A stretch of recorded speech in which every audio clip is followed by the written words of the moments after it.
audit report on the provisions of early childhood education and development, ECED, by the County Government of Kilifi. The Commission on Administrative Justice biannual report for the period January to June 2025. Mr. Speaker, I beg to lay.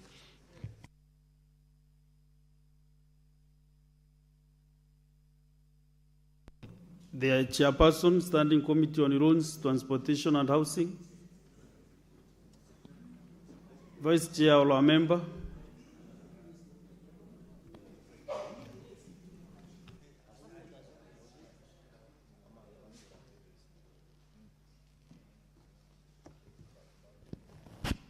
Mr. Speaker, sir, I beg to lay the following paper on the table of the Senate today, Tuesday, 21st April 2026. Report of the Standing Committee on Roads, Transportation, Housing on its consideration of the National Construction Authority Amendment Bill, Senate Bills number 15 of 2025. I beg to lay. Next is the Chairperson, Standing Committee on Health.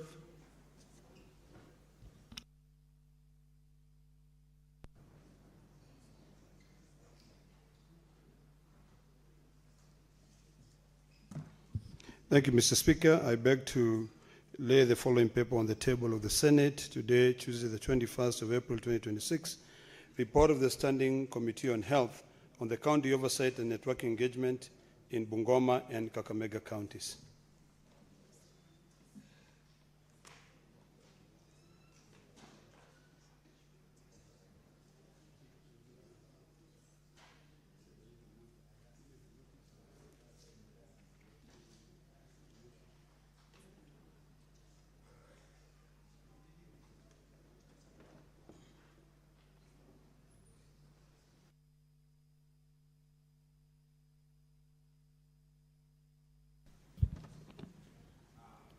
Under Senators, before we go to the next order, to the business of the day, I have these other communication on visiting members of the Muumbi Nyakenywa Nadingira Committee. Honorable Senators, I would like to acknowledge the presence in the public gallery this afternoon and the delegation of visiting members of the Muumbi Nyakenywa Nadingira Committee. The delegation is in the Senate on a courtesy call to Senator Karen Nyamu, MP. I request each member of the committee to stand when called upon so that you can be acknowledged in the Senate tradition.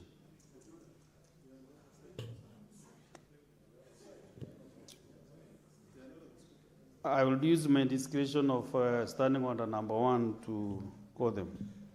Tabitha Mutero, who is the Chair Indi from Kasarani. Indi Dingendo, who is Vice Chair Indi, Embakasi West. Agnes Nyambura, Secretary, Kasarani. Juria Nyambura, Chairperson, Westerns. Nancy Ann Murevi, Treasurer, Starehe. Lucy Gidimbiri, Chairperson, Roysambu. Susan Kamiti, Chairperson, Embakasi Central. Lucy Wanjiku Waweru, Chairperson, Dagoleti. Anne Wamboi Geshau, Chairperson, Dualaka. Josephine Wajiko Mudioro, Chairperson, Dagoleti South. Miri Moi, Chairperson, Madale.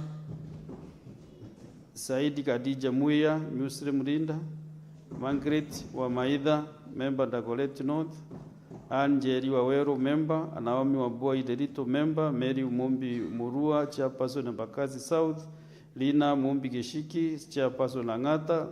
Jane Jerry Mukora, Chairperson, Embakasi East.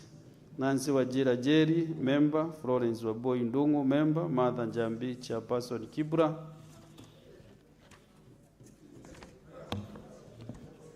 Rebecca Nyambura, Member. Hana Waweru, Member. Esther Kariuki, Chairperson, Makandara. Damaris Mukami, Chairperson, Kamukunji. Wajudi, Chairperson, Embakasi North.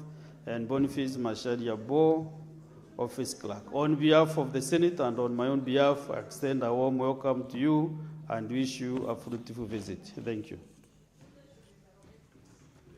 So, Senator Karen Nyamu, Because of the honor of these gracious ladies, I'll give you 2 minutes, precisely 2 minutes to welcome them.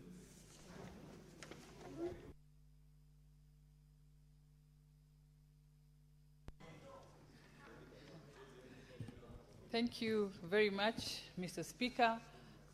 The Mombi Nyakenywa group consists of mature women, mainly from the Kikuyu community of Nairobi, and they are role models in the community, they are mobilizers in the community, and they are highly respected in the community as well.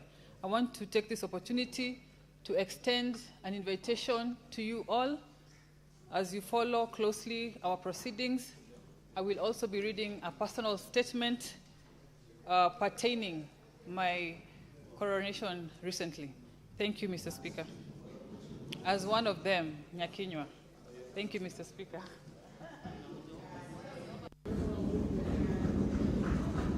Next order. Order number 6, notices of motion.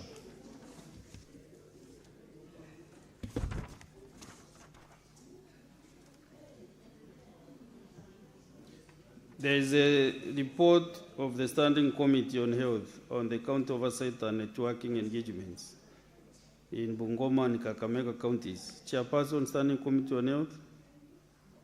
Mr. Speaker, sir, I beg to give notice of the following motion, that the Senate adopt the report of the Standing Committee on Health on the county oversight and networking engagement in Bungoma and Kakamega counties, laid on the table of the Senate on Tuesday, the 21st of April, 2026. Thank you, Mr. Speaker. Next order. Order number 7, questions and statements. Honorable Senators, we have a request for statement pursuant to Standing Order 52-1 by the Senator for Naroko County, Senator Rendama Olekina MP. Mr. Speaker, sir, I rise pursuant to Standing Order 52-1 to make a statement on the matter of national concerns, namely the Senate constitutional mandate to safeguard devolution through accountability and protection of public resources from mismanagement.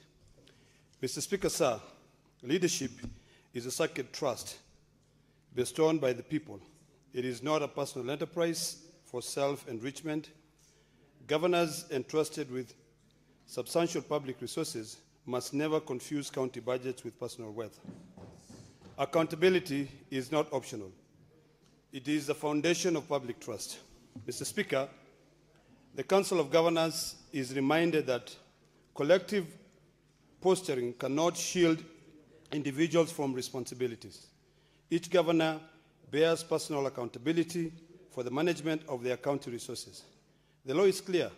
Misuse of funds, obstruction of oversight, or intimidation of parliamentary institution will attract individual consequences.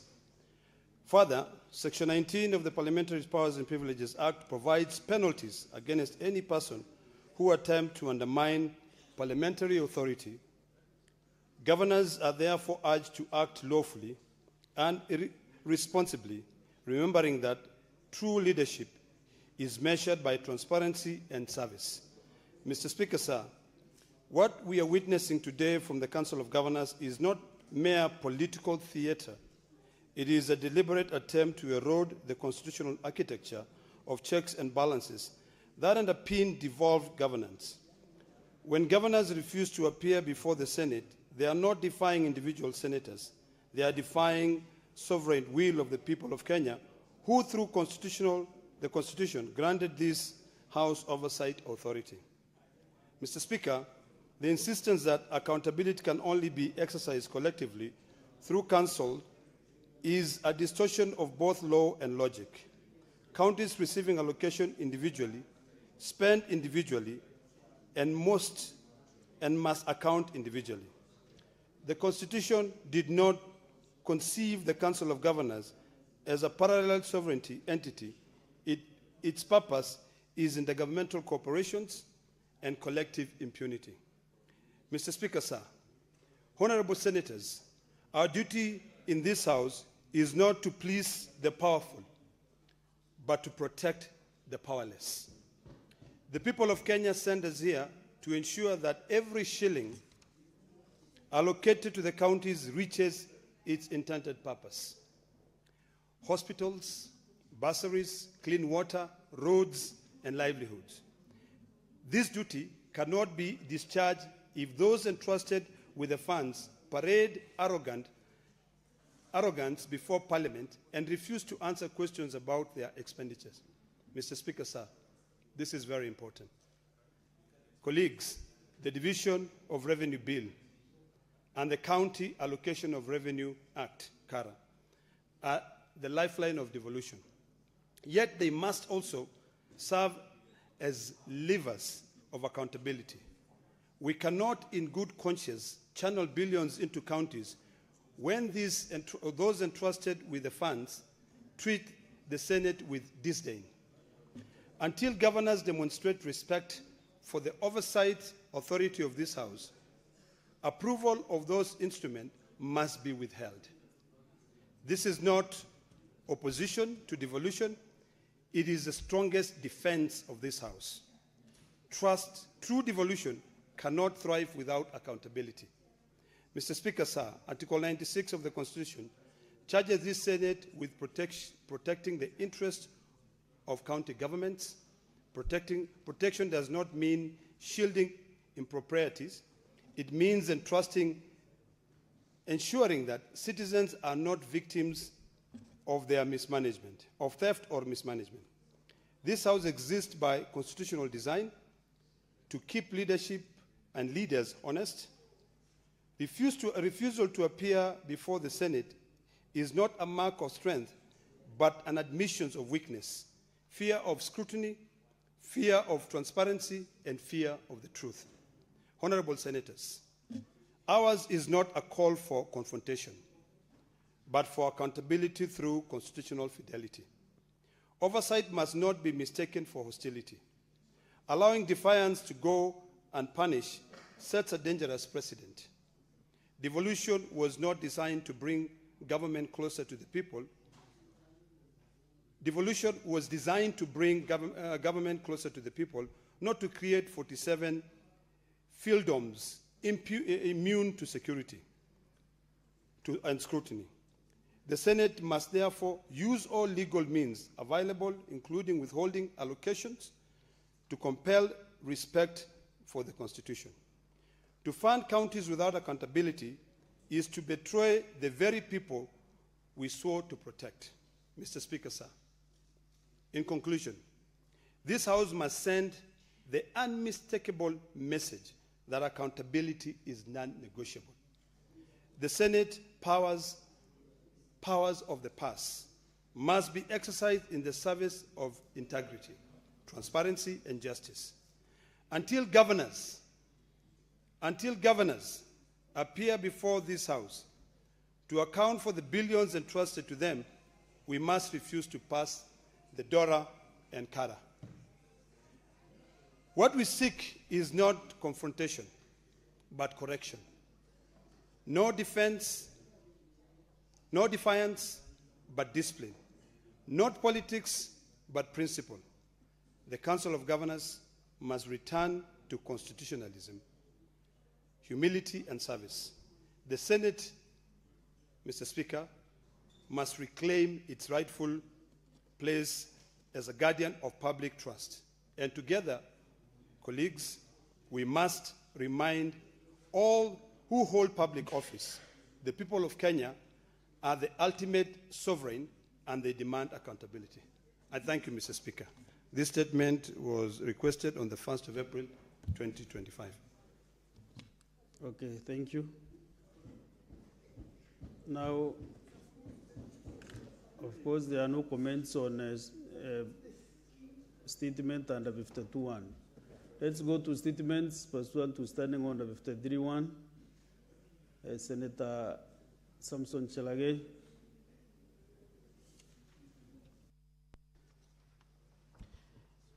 Thank you, Mr. Speaker, sir. Request for statement on the conduct and outcomes of Jukwaa la Usalama initiative.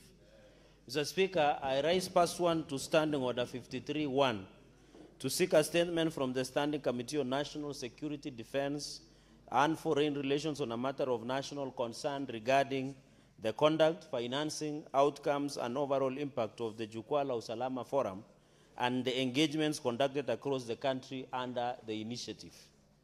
Mr. Speaker, sir, the Jukwaa la Usalama initiative was launched in April 2025 to foster dialogue between citizens, security agencies, and the government on public safety, community policing, and national security. While the initiative was well-intentioned, questions remain about accountability in the use of public funds, the implementation of citizen recommendations, and the actual impact on reducing insecurity across the country. Despite the significant taxpayer investment, insecurity persists across the country, marked by the rising gang activity, especially goonism, and banditry, inter-community conflicts such as cattle rustling and gender-based violence, casting doubt on whether citizens' views were implemented, objectives met, and whether the value for money was achieved. Mr. Speaker, sir, in the statement, the committee should address the following. 1, the total budgetary allocation for the Jukwaa la Usalama initiative, how much was actually utilized, and the committee to provide a detailed breakdown of the expenditure, including costs incurred by county visit. And Mr. Speaker, Meru is still suffering cattle banditry, Mr. Speaker. Number 2, the specific recommendations contained in the report presented to the President in December 2025 following the conduct of the initiative, and whether the reports can be tabled before the Senate or Parliament for scrutiny. So, Speaker, number 3, the concrete implementation plans, timelines, responsible agencies, and monitoring mechanisms that have been put in place to operationalize the views collected from citizens during the forums. Number 4, Mr. Speaker, sir, measures that were taken to ensure that the initiative remained non-partisan and focused only on security matters, unlike what we saw the CS doing politics with. So, Speaker, number 5, how the forums address the strained relationship between the police. Senator Chalagay, you know you are seasoned a senator in this house. Can you read exactly what has been approved for you to read? Because I've observed you handing flavors on your statement. Well guided, Mr. Speaker, my apologies. How the forums address the strained relationship between the police and the civilians, and concrete measures implemented to improve trust, accountability, and cooperation between law enforcement agencies and communities. Mr. Speaker, number 6, the tangible benefits that accrue to communities at the county and national level as a direct result of the initiative, including evidence of improved coordination, enhanced community policing, or reduced crime. Mr. Speaker, number 7, why the crime rate remains high in various parts of the country, despite the forums being convened, including the continued rise in gang activities and banditry shootings, like the recent one in Marsabit, as well as other reported cases across the country. So, Speaker, number 8, the monitoring and evaluation mechanisms established to assess whether the objectives of Jukwaa la Usalama are being fulfilled, and whether the government intends to continue convening similar forums and the safeguards to ensure measurable outcomes and prudent use of public resources. Mr. Speaker, I thank you. Next is Senator of Busia County, Senator Andrew Mtata of Koiti.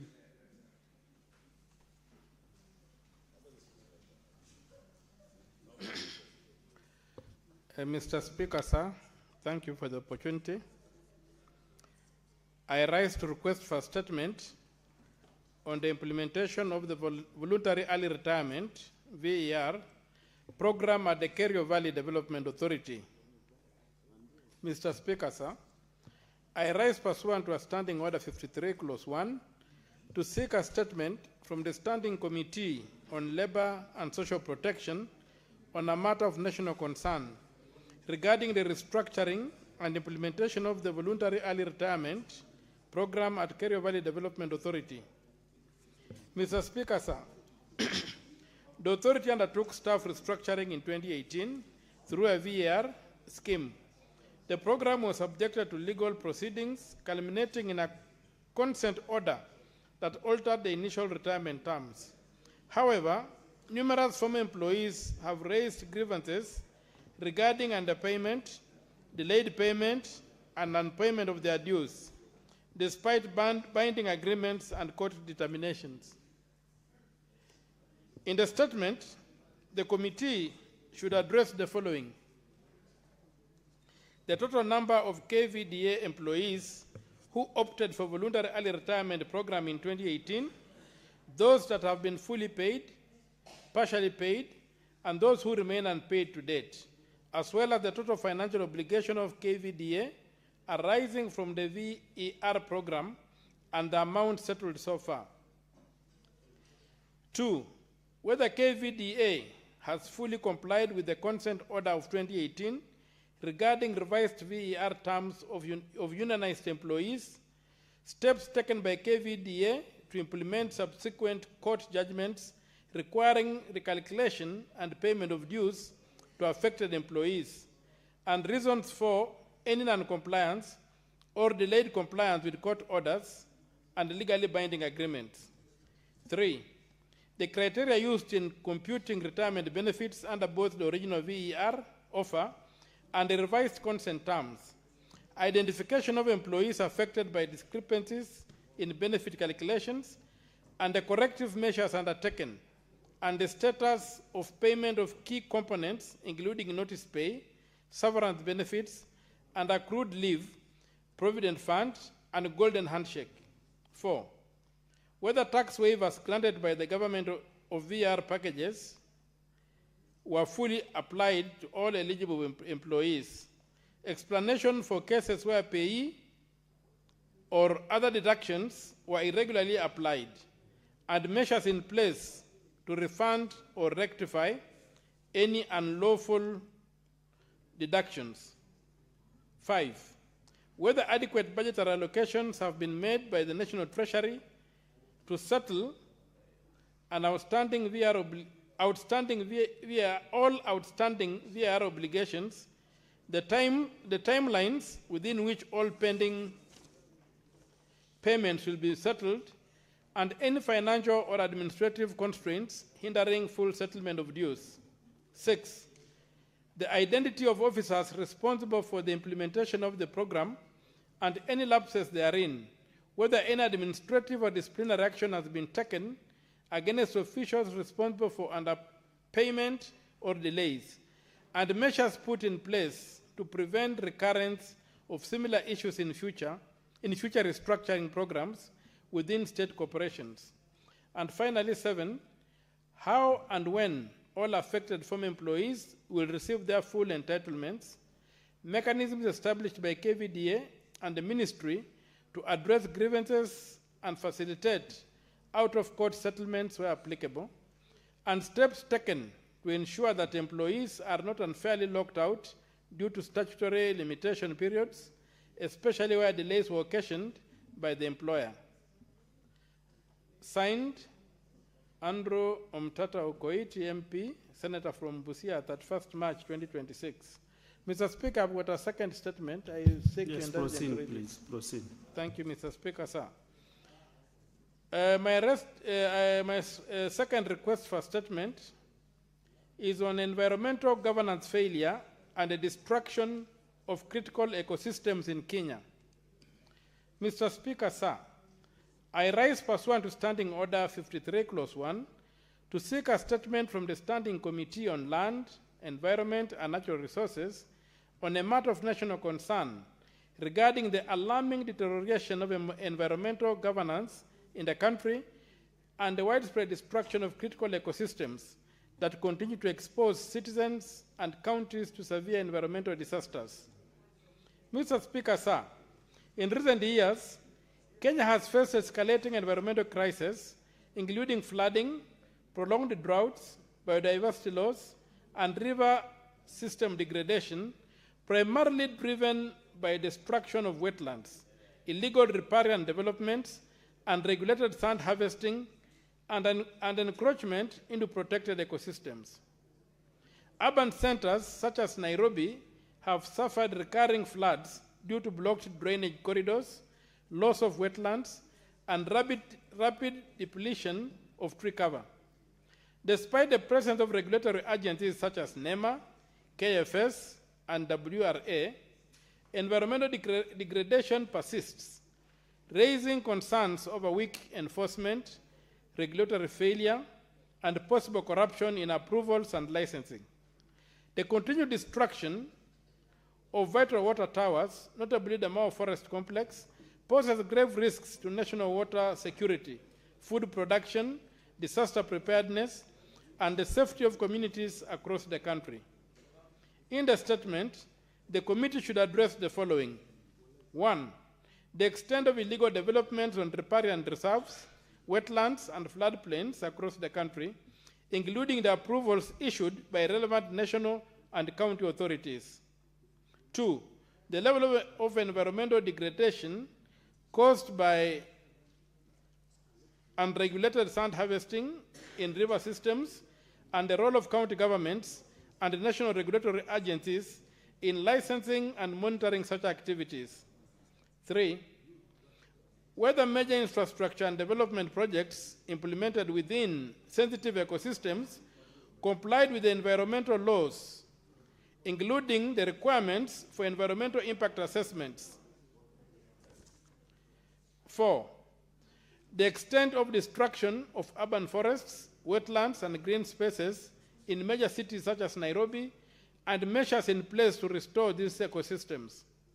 5, the actions taken by regulatory bodies, including NEMA, KFS, and WRA, to enforce environmental laws and halt illegal developments. And finally, 6, whether the government intends to undertake a comprehensive national environmental security audit covering water towers, river ecosystems, wetlands, rangelands, and urban ecological infrastructure in order to identify ecosystems at risk of collapse.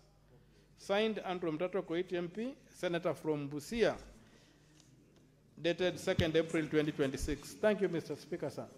Next is Senator Mwenda Kataya, Mofaya.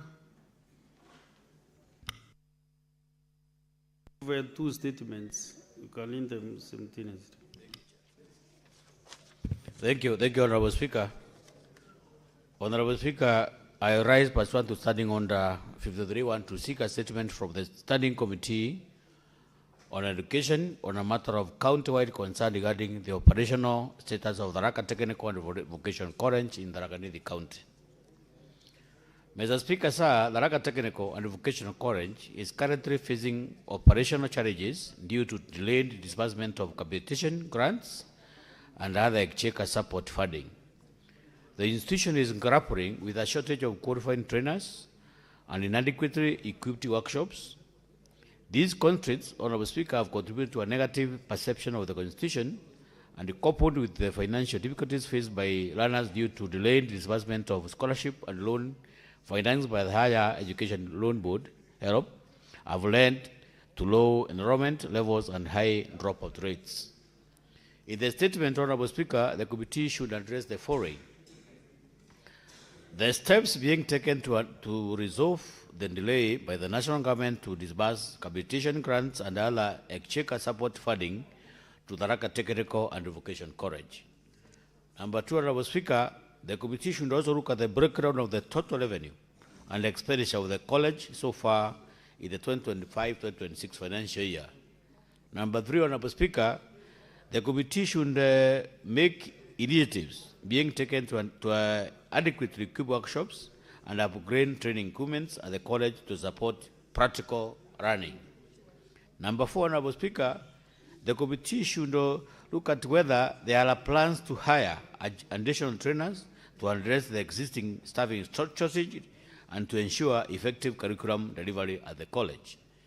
Number 5, Honorable Speaker, the committee should also explore the actions being taken to ensure timely disbursement of help, scholarship, and loan financing to learners in order to prevent student dropout due to financial difficulties.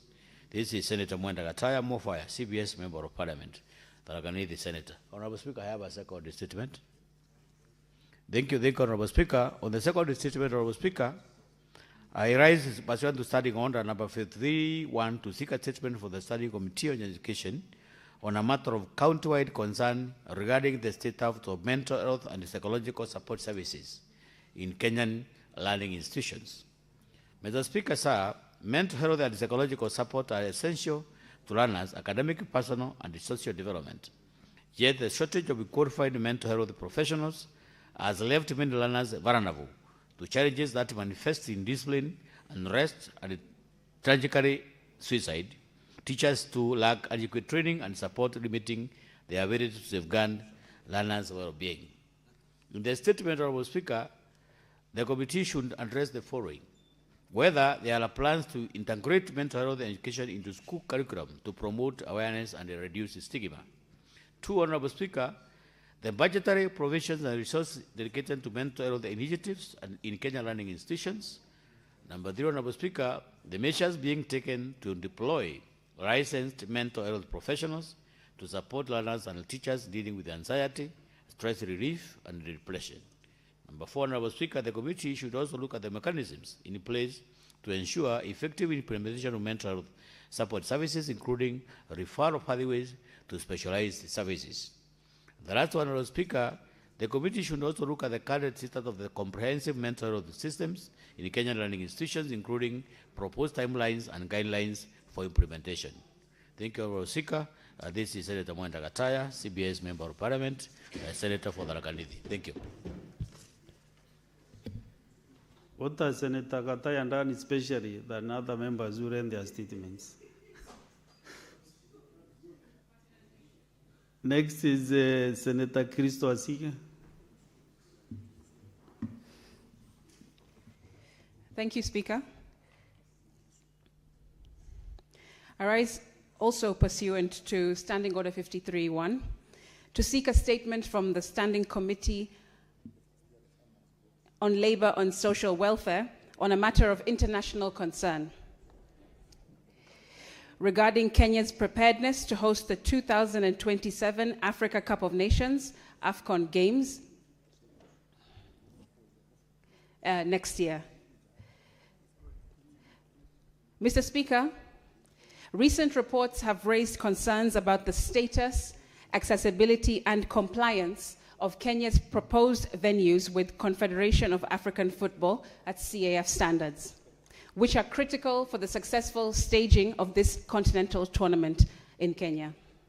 In the statement, the committee should address the following issues. 1, the Confederation of African Football report on Kenya's proposed AFCON 2027 venues, including its custodial status, its circulation, and the circumstance surrounding the limited public access of this report. 2, the deficiencies identified at Moi Sports Center, Kasarani Stadium, Nyayo Stadium, and Talanta Stadium, together with the status of compliance with CAF Category 4 requirements, including spectator circulation and segregation, the plans for venue operations, and functional zoning for teams, officials, and media. 3, the incorporation of universal accessibility standards under the Persons with Disabilities Act of 2025, including whether such requirements formed part of the design of Talanta Stadium or are being integrated onto ongoing works at existing venues through retrofitting. Number 4, government financial and infrastructural commitments towards AFCON Games 2027 preparations, including the Kenya shilling 3.9 billion hosting fee and the implementation roadmap with timelines and milestones for addressing CAF requirements, ensuring that the venues meet the standards for safety, accessibility, and operational readiness to host the tournament in Kenya next year. I thank you. Very well. Next is Senator Mohamed Chute.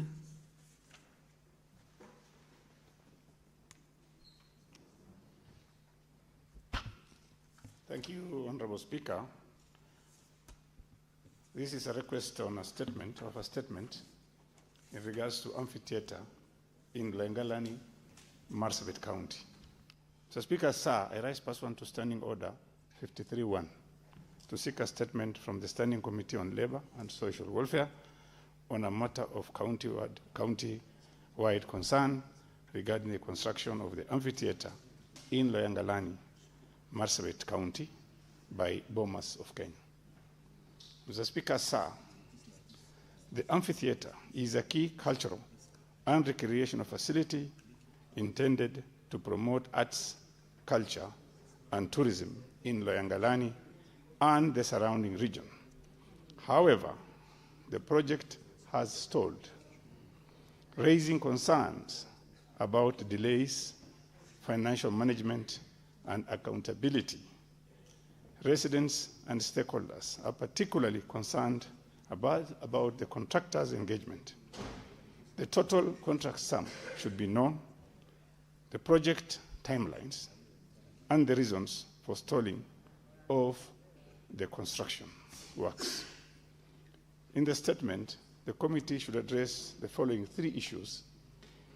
Honorable Speaker, issue number 1 is the contractor who was awarded the project should be known, the criteria used in selecting the contractor, the total contract sum, the date of commencement, and the expected date of completion.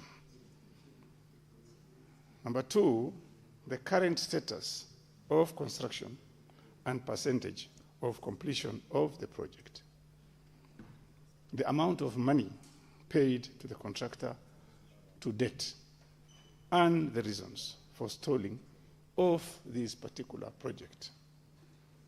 Honorable Speaker, finally, number 3, outline the Bomas of Kenya should give us a plan to resume and complete the construction of the amphitheater, including the revised timelines, budgetary provisions, and measures in place to ensure accountability, value for money, and timely completion of the said facility. Thank you very much, Honorable Speaker. Next statement by Senator Minda Kibwana is defunct. Next is Senator John Medu. That statement is dropped. Next is Senator for Kitui County, Senator Enoch Wambua.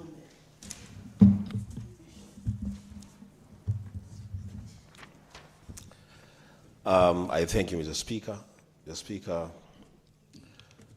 I rise pursuant to Standing Order 53-1 to seek a statement from the Standing Committee on Justice, Legal Affairs, and Human Rights on a matter of national concern regarding the status of the ongoing mass voter registration drive. In the statement, the committee should address the following. 1, the capacity of the Independent Electoral and Boundaries Commission, IBC, to undertake the ongoing and planned phases of enhanced continuous voter registration exercise, including an assessment of the adequacy of related budgetary provision, personnel, and biometric voter registration kits. 2, the measures in place to ensure equitable access to registration services for persons with disabilities, the elderly, and people in remote and marginalized areas across the country. Number 3, the ongoing voter education and mobilization initiatives by IEBC, particularly those targeting first-time voters, and the youth generally, as well as vulnerable populations.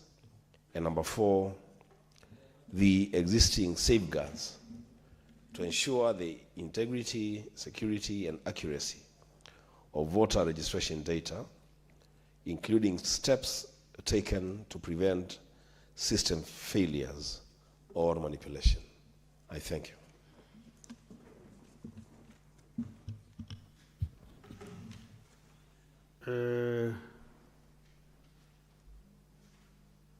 I'm tempted to give Senator Karen Nyamu to make a personal statement, then we go to comments on the statements.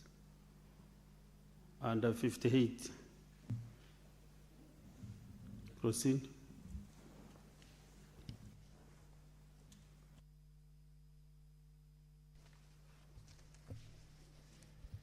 Thank you very much, Mr. Speaker.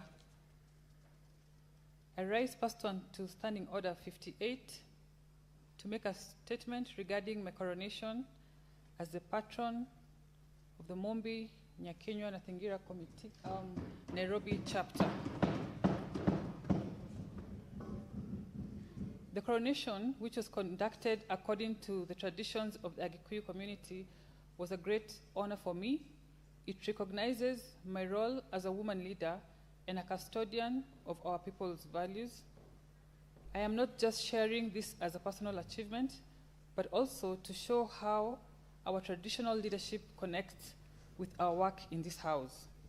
Mr. Speaker, becoming a Nyakenywa means I now carry a responsibility.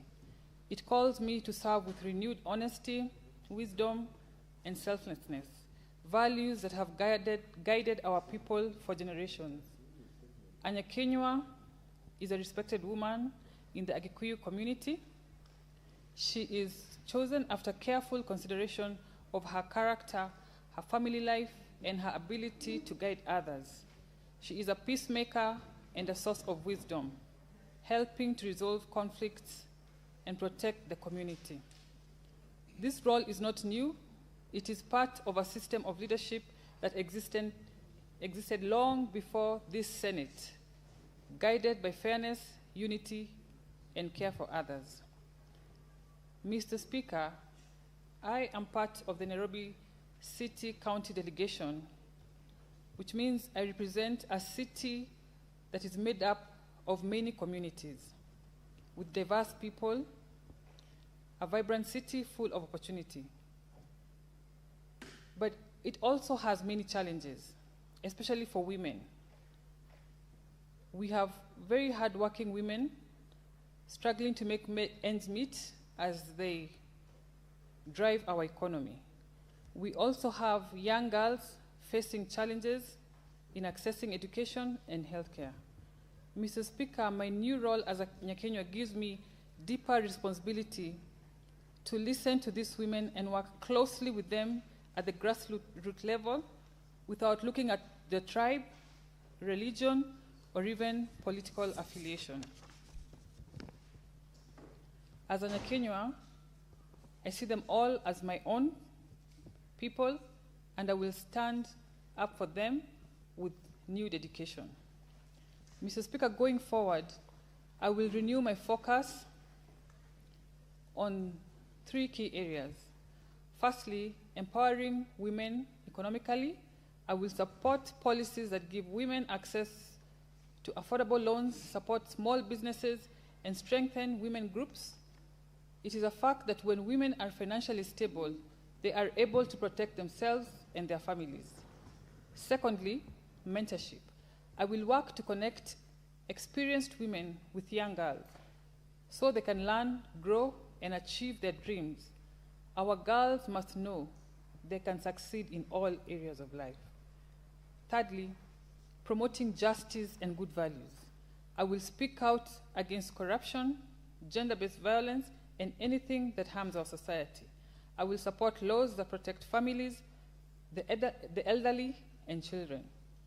Mr. Speaker, sir, this coronation is not just an honor. It is a responsibility, and it calls me to protect, guide, and serve.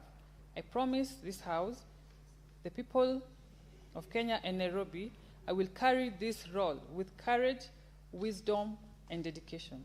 I thank you, Mr. Speaker.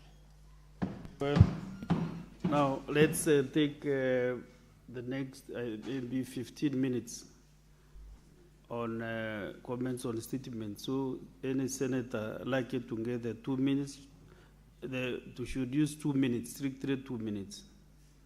Let's start with Senator Manzo.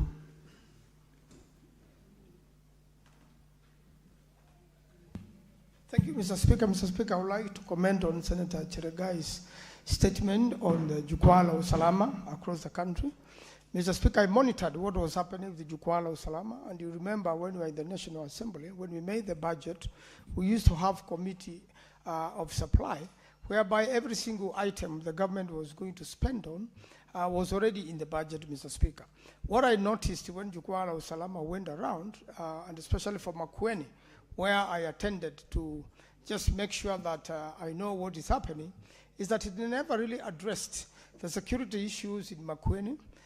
There was no inner meeting, between the Minister for the CS for Interior and the leadership of Makueni, so that he could know the security issues there. Mr. Speaker, Makueni, as a Mombasa road, which goes for 300 kilometers and is used by many people, it has crime, and on the other side where we border with the Kitui, there are challenges which used to happen when animals cross over or during the dry season from our neighbors, and sometimes could be potential for conflict. And also, there be the railway line and the highway.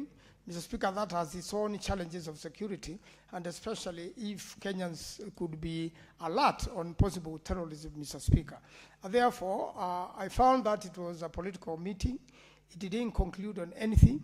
One of the most important issues happening in Makueni is in a case murder takes place. Instead of having the proper investigation, those who are highly connected or are able to use money, they are able to make sure that although a member of your family has been murdered by another member, maybe of land issues, at a lot of times the investigative arm of DCI and the police are the one dining with the criminals, and every time their families and myself. Senator Okenyuri. Thank you, Mr. Speaker. I wish to support the statement by Senator Gataya Mofaya on mental health in schools. Mr. Speaker, before I comment, I want to acknowledge that Senator Mofaya has been very consistent in bringing to the House matters that touch on education, which is something very dear to me. And so anytime this comes up, I have to comment about it. Mr. Speaker, mental health is often overlooked because we are bringing up children in school who are majorly focused on their normal trainings, and little do we give attention to what goes on with their lives away from the training that they are being taken through by their teachers. So I feel that this is a very weighty statement that the Ministry of Education needs to look at and have mental health support to learners who are experiencing these challenges so that they're able to focus on their academic work and also thrive as young people who are going to be leaders in this country, Mr. Speaker. And finally, I speak on Senator Wambua's statement on the status of mass voter registration. So far, I think the young people are doing very well in coming out to participate in this exercise because, Mr. Speaker, for the young people out there, women, men who are actually looking to elect their leaders, it first begins with being a registered voter. And I personally led by example. The other time I was in my constituency, I led a group of people to go and register as voters.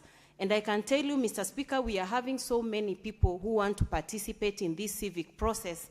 It's one way of making the proposals or changes you want to bring about, Mr. Speaker. And finally, I think we need to incorporate the aspect of civic education so that the masses understand. Edwin Sifuna. Speaker, I wanted to comment on the statement from the Senator of Nandi, but I wanted to let this House know that we had actually submitted a motion of adjournment to discuss what happened to Senator Ososi. It is quite heartbreaking, Honorable Speaker, because this is the first day we resume after that incident. We were hoping to get opportunity to have that conversation. I'm told that the Speaker has not approved, and as somebody pointed out, Honorable Speaker, up to today, the leadership of this House has not communicated on something that happened to one of our colleagues. It's quite disappointing and sad. Honorable Speaker, let me just address the question of voter registration that Senator Wambua has brought. You know, Speaker, as a leader of a political party myself, we have run multiple registration drives in previous elections, and we know just how difficult it is, which is why, Honorable Speaker, I want to take this opportunity to commend the young people of this country who have decided that they are going to run this registration drive themselves. There's a young man on social media, Honorable Speaker, called Allen Zademba. If there was ever a person in this country who deserves a state commendation, it is that young man who has mobilized the Tukokadi movement. Mr. Speaker, you'll remember a few years ago, this country actually awarded a HSC, a head of state commendation, to somebody for simply standing in a line holding a bag of githeri for voting. So what Alan Zademba has been able to achieve in terms of registration of over 1 million young people in a very short space, I think even these titles that some of us have should be given to people like Alan Zademba because of the civic education that he's doing there. And at a fraction, Honorable Speaker, of the budgets that we see from IEBC. I just want that in that statement as well, the committee addresses some of the concerns that we have seen. First of all, this commission that is headed by Rasta Zetekon is very poor in communication. There was a lot of confusion when they told us the issue of people who registered prior to 2012.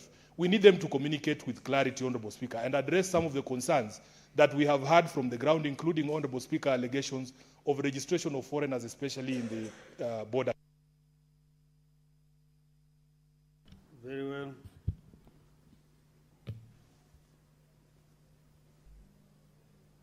Okay. Senator Mohamed Chute. Thank you very much, Honorable Speaker. Honorable Speaker, allow me to support the statement by Senator Cherargei. Honorable Speaker, Jukwaa la Usalama. This issue of saying Jukwaa la Usalama, I want, if possible, it should be called Jukwaa la Bala. Honorable Speaker, the reason being is this. Just yesterday, a young man who went to Merile from Nairobi buying, of course, livestock. He's a livestock trader. His name is Ailia Hirbaye Konse. Was killed yesterday.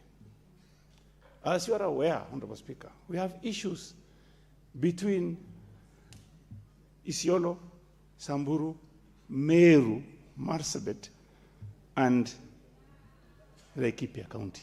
Problems every day. If this Jukwaa la Usalama was really bringing Usalama to us, why do we still have this problem?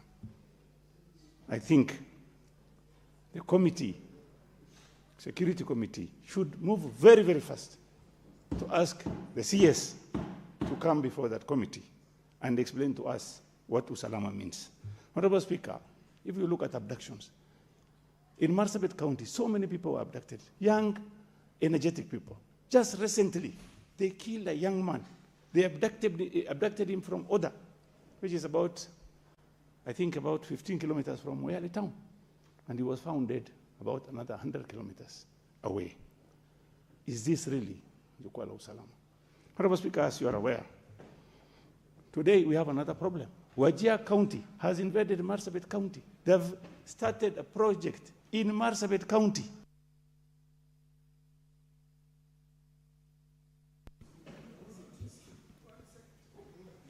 Senator Ole Kina Bendama. Thank you, Mr. Speaker. Mr. Speaker, I rise to support the statement by the distinguished senator from Busia County. Mr. Speaker, the issue of the environment is something that all of us must take very seriously. Mr. Speaker, the city of Nairobi, and I'm happy that the good senator has raised pertinent issues on how ignorant we've become. It appears that we only care about what fits us, but we don't care about the future of this nation. Mr. Speaker, the issue of the environment, there is a very serious crisis which has been raised severally, and I'm sure most of you, if you go to the industrial area, like I do every day, you will see a dump site in Likoni Road. You know, this dump site is a menace to this city. Mr. Speaker, that dump site recently, because of that dump site, it caused heavy damages to over 15 industries, which are around this place called Ectoville Estate. Mr. Speaker, there are over 10,000 people who are being employed in those industries. If we don't take this issue of the environment seriously, we not only lose an uprising of the youth who will not get jobs from those industries, but also we will be consuming heavy metals. It's about time that the Ministry of Environment take action, and particularly the Nairobi River Commission. This issue of the Ngong River flooding, there were floods just the other day. If we just come here and talk and no action is taken, Mr. Speaker will suffer. So, Mr. Speaker, I'd like to request a committee to take this matter of these dump sites, which are in the industrial area, very seriously. There are companies there, Mr. Speaker, very important companies like Karatasi Industry, English Press, there's Nabico, there's Tech Park. These are companies that are supporting our economy.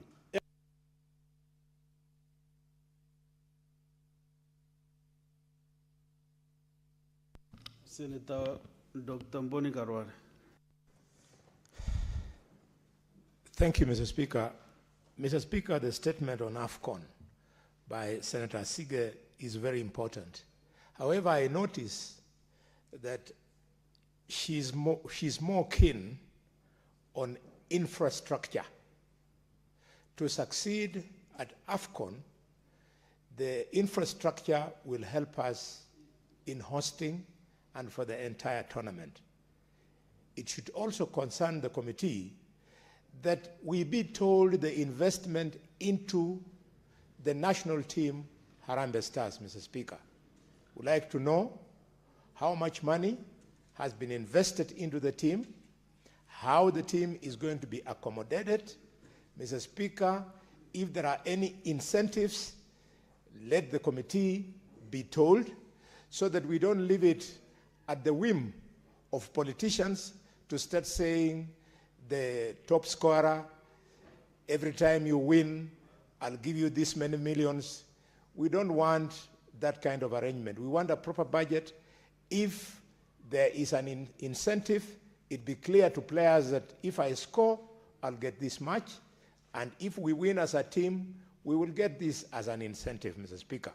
Mr. Speaker, finally, on the statement by Wambua, I want to congratulate Kakamega for coming number 3 as of now, led by Nairobi, Kiambu, then Kakamega, and Nakuru.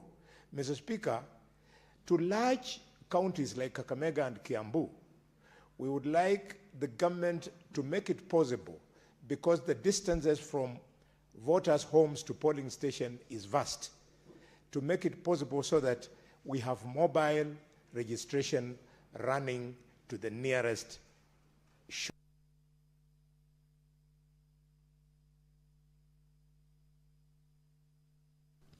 Senator Wabua.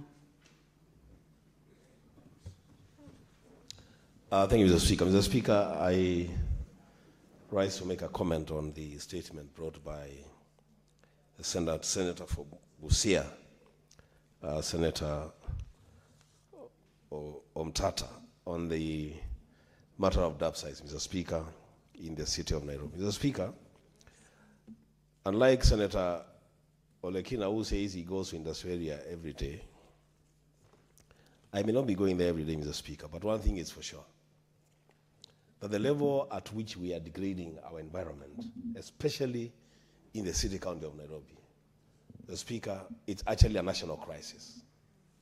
What we are looking at is a situation where very, very soon, Mr. Speaker, if measures are not put in place, certain very, very important companies will have to either reduce the number of staff or close shop because of the level of degradation, Mr. Speaker, that has taken place around those areas. And in particular, Mr. Speaker, when you talk about Karatasi industry, that's a factory that has been in existence for the longest time. Now it's being choked by a dump site, Mr. Speaker. Mr. Speaker, the last time I checked, I saw that the national government was trying to help the city county of Nairobi to manage their solid waste. The Speaker, if it does not begin with the dump sites, then I don't know where that help, Mr. Speaker, is beginning. I want to ask the committee, Mr. Speaker, to move with speed to ensure that this matter is addressed as a matter of urgency, to ensure that our companies remain afloat. Most of the people, Mr. Speaker, I've checked, most of the people who are employed in those companies around that dump site are actually people from Ukambani, Mr. Speaker. So as a leader from that.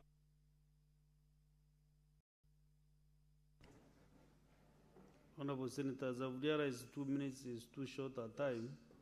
So next time I will revisit that matter.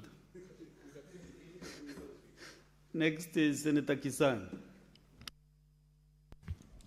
Thank you, Honorable Speaker. Honorable Speaker, I want to make comment on the statement by Senator for Kitui on further registration. You know, Honorable Speaker, you know very well we stayed for close to almost 1.5 years without commissioners being in place by IEBC.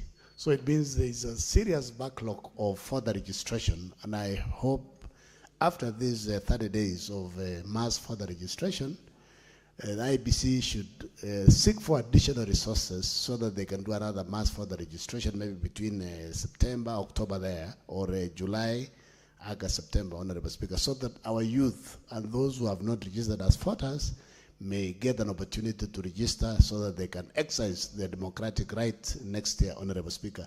And I want to urge all our youth, all our GNCs, both those in the universities and those at home to register as voters, because it's an opportunity for them so that come next year they have an opportunity to make a decision whom they'll choose as the leader, Honorable Speaker. And I want to urge, especially those from my county, to thank them because so far they have done good, but they still need to do more.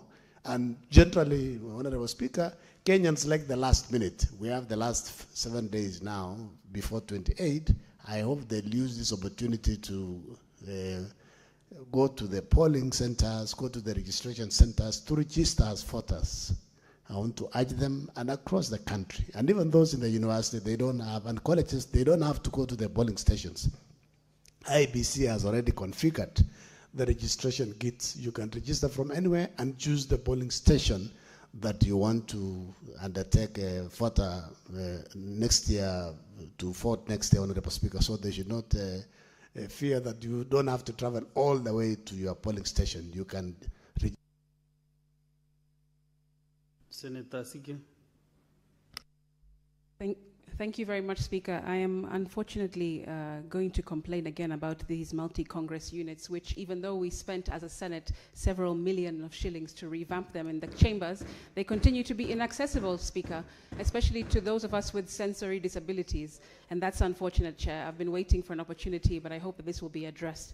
It's on the same basis of accessibility that I make a comment on Senator Wambua's mass registration statement. Speaker, I unfortunately with pain want to report to the House that I have been to a couple of these centers where the IEBC are performing these registration of new voters, and I have done audits. Most of them are inaccessible to people with disabilities. They continue to be so, Speaker. I keep asking the question to IEBC, are your officers trained on disability assistance? Are your centers accessible in terms of having ramps, in terms of having entrances and exits that are accessible to people with disabilities? Speaker, are the kits even accessible to people with disabilities? And these answers continue to come back as negative. Mr. Speaker, I would also like IEBC, through the statement by Wambua, to address issues on uncollected IDs by the public, because that continues to be an issue that will hinder the full participation of every single Kenyan when it comes to our elections next year. Speaker, because if we want a new generation of leaders, we will have to have a new generation of voters. And Mr. Speaker, You will be pleased, or maybe you'll be disappointed to know that in Nairobi, there are over 600,000 uncollected IDs sitting somewhere in buildings, and IEBC and the immigration departments are doing nothing to look for these people, to make sure they have their ID so they can go and register to vote next year. Mr. Speaker, in the coastal region, there are also tens of thousands of uncollected IDs. Give Senator Sige 30 seconds to conclude on the coastal region. 30 seconds, starting now. Thank you very much, Speaker. I was saying that on the coast, data shows that in Mombasa, for example, Kilifi actually is leading with 14,000 uncollected IDs, and it's followed by Mombasa with 10,025 uncollected, Kwale with 3,683, Taita Taveta with 1,436, Tana River with 1,278, and Lamu with 1,049 uncollected IDs.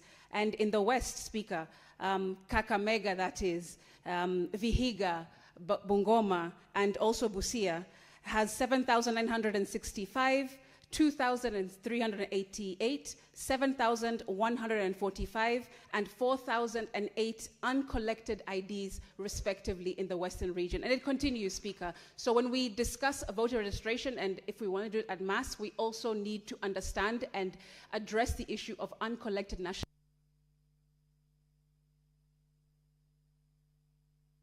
Senator Julius Recha.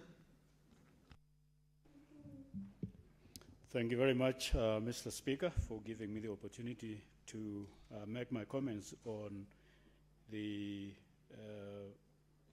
reports by Morfire or Gataya about mental health. Mental health continues, as mentioned by one of my colleagues, to be ignored and to be not understood. But it is all because we refuse to make awareness of it, even if we know.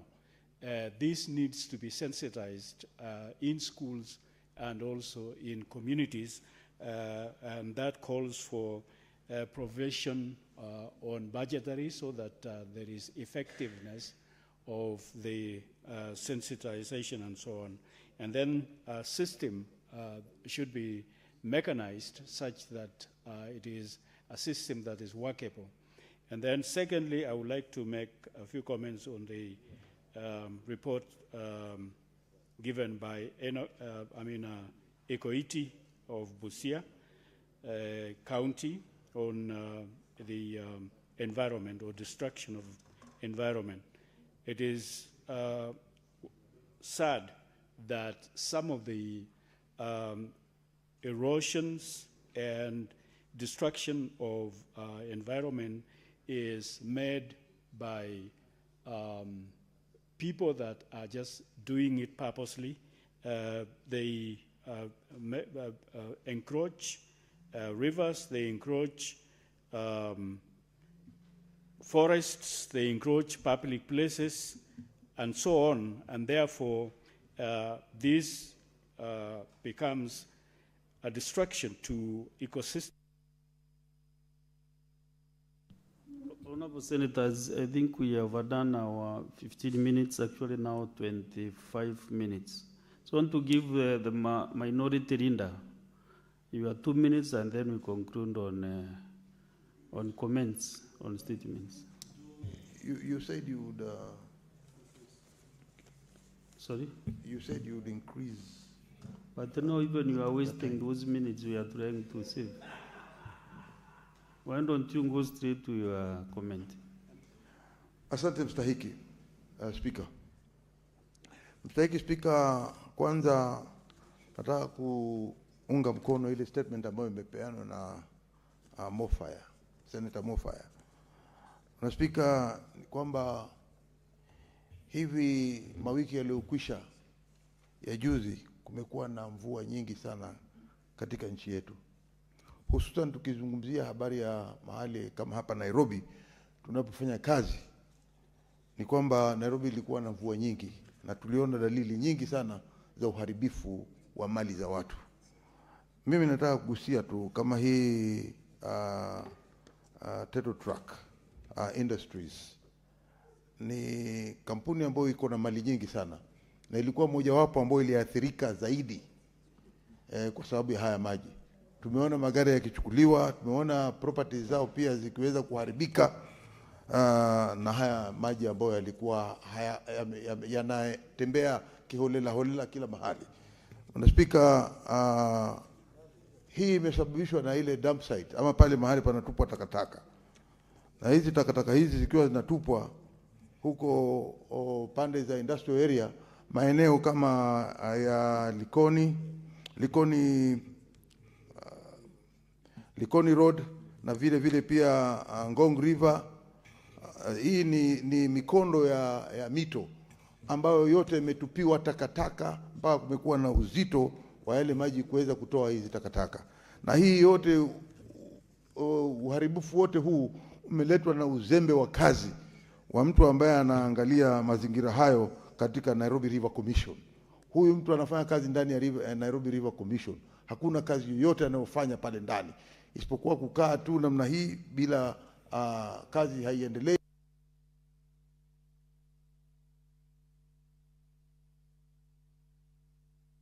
Moja basi, moja umalizie. Shukran bwana Daktari Shemegi yangu sasa. Kwa hiyo Bwana Speaker, nasema kwamba watu kama hawa ambao wanazembea kazi zao waachishwe kazi mara moja kutoka kwa hizo commission, kwa sababu tunaona uharibifu unaendelea, na kwa sababu mito kama hii ikiwa italeta uharibifu itakuwa ni hasara kwa wale wafanya biashara, na wale wafanya biashara mara nyingi sana watalazimika kufunga kampuni zao, na itakuwa hasara kwa watu wetu ambao watakosa kazi na sio vyema kuenda njia kama hizo. Asante Bwana Speaker.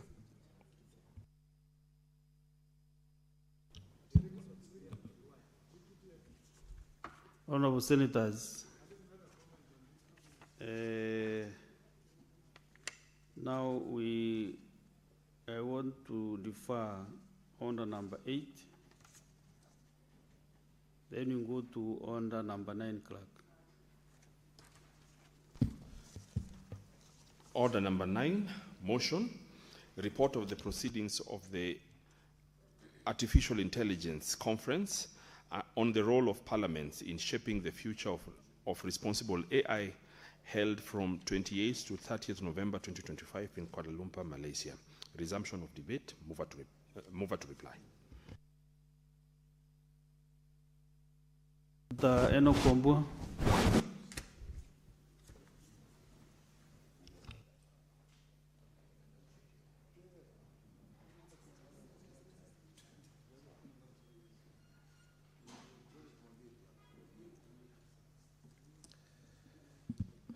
Thank you, Mr. Speaker. I beg to reply on the report of the proceedings of the Artificial Intelligence Conference on the role of Parliament in shaping the future of responsible AI, held from 28th day of November to the 30th day, 2025 in Kuala Lumpur, Malaysia. Mr. Speaker, I want to take this opportunity to thank my colleagues that took time and applied themselves and their diligence, Mr. Speaker, to make comments on this report. And Mr. Speaker, it is my wish and my desire that a lot more senators would avail the opportunity to apply themselves to this. But Mr. Speaker, because time will not allow that to happen, I want to say that those who had an opportunity to comment, then they did it for the rest of us. And that, Mr. Speaker, I hope that going forward, the Kenyan Parliament and the Senate in particular, the Speaker, will take very, very keen interest on matters AI, because that's where the future is going, Mr. Speaker. That's where the world is going. Mr. Speaker, as I reply, I just want to maybe just caution all of us, including myself, that this AI, Mr. Speaker, even as it develops with time, Mr. Speaker, it's breaking new grounds in terms of personal relationships. In fact, it has now moved from interpersonal relations among us people who are living. Now it's even gone to a level, Mr. Speaker, that people are able now to converse with the dead using AI, Mr. Speaker. Mr. Speaker, I'm saying that Parliament must, Mr. Speaker, begin to apply ourselves on how to regulate the use of responsible AI in the chambers and outside the chambers, in our public lives and private lives. Mr. Speaker, I beg to reply.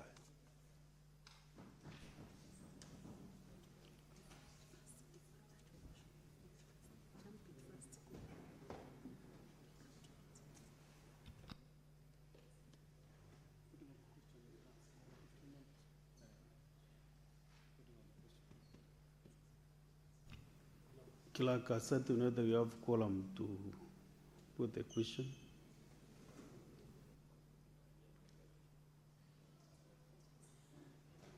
Okay. Also, I want to make the determination that this matter does not affect counties. And therefore, I want to put a question. Honorable Senators, I put the question. Aware that Article 96(1) and 3 of the Constitution mandates the Senate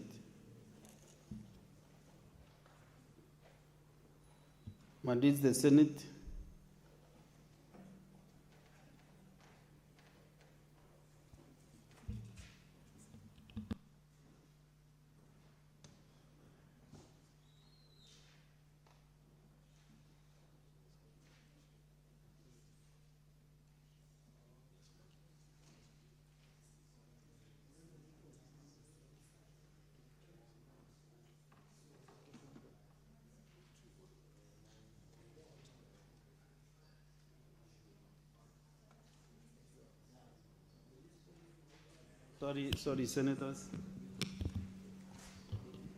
Senators. I put the question that the Senate knows the report of the proceedings of the Artificial Intelligence AI Conference on the role of Parliament in shaping the future of the responsible AI held from 20th to 30th November 2025 in Kuala Lumpur, Malaysia, then on the table of the Senate on Tuesday, 24th February 2026.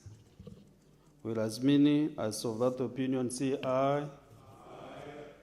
Will as many as of a contrary opinion say nay? Nay. The ayes have it.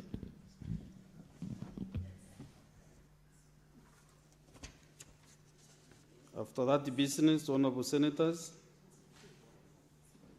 I will reorganize the business to defer under number 10, 11, 12, 13, and 14.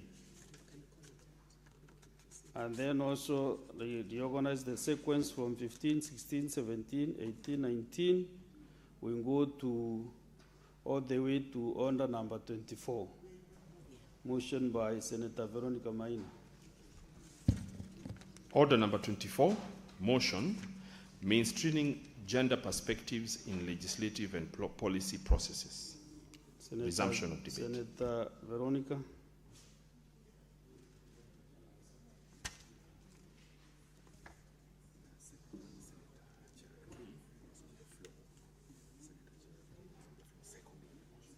Yes, Senator Chaleye, you are on the floor to seconding the motion.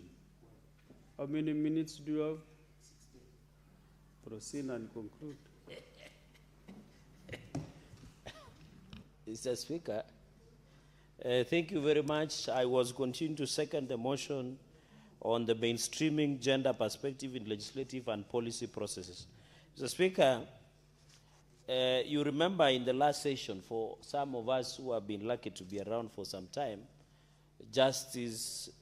Chief Justice David Maraga delivered a ruling, then or advisory opinion by the Supreme Court that Parliament was not constitutionally constituted because Parliament had violated Article 27(8) on the issue of a two-third gender rule, where we failed the threshold, Mr. Speaker, sir.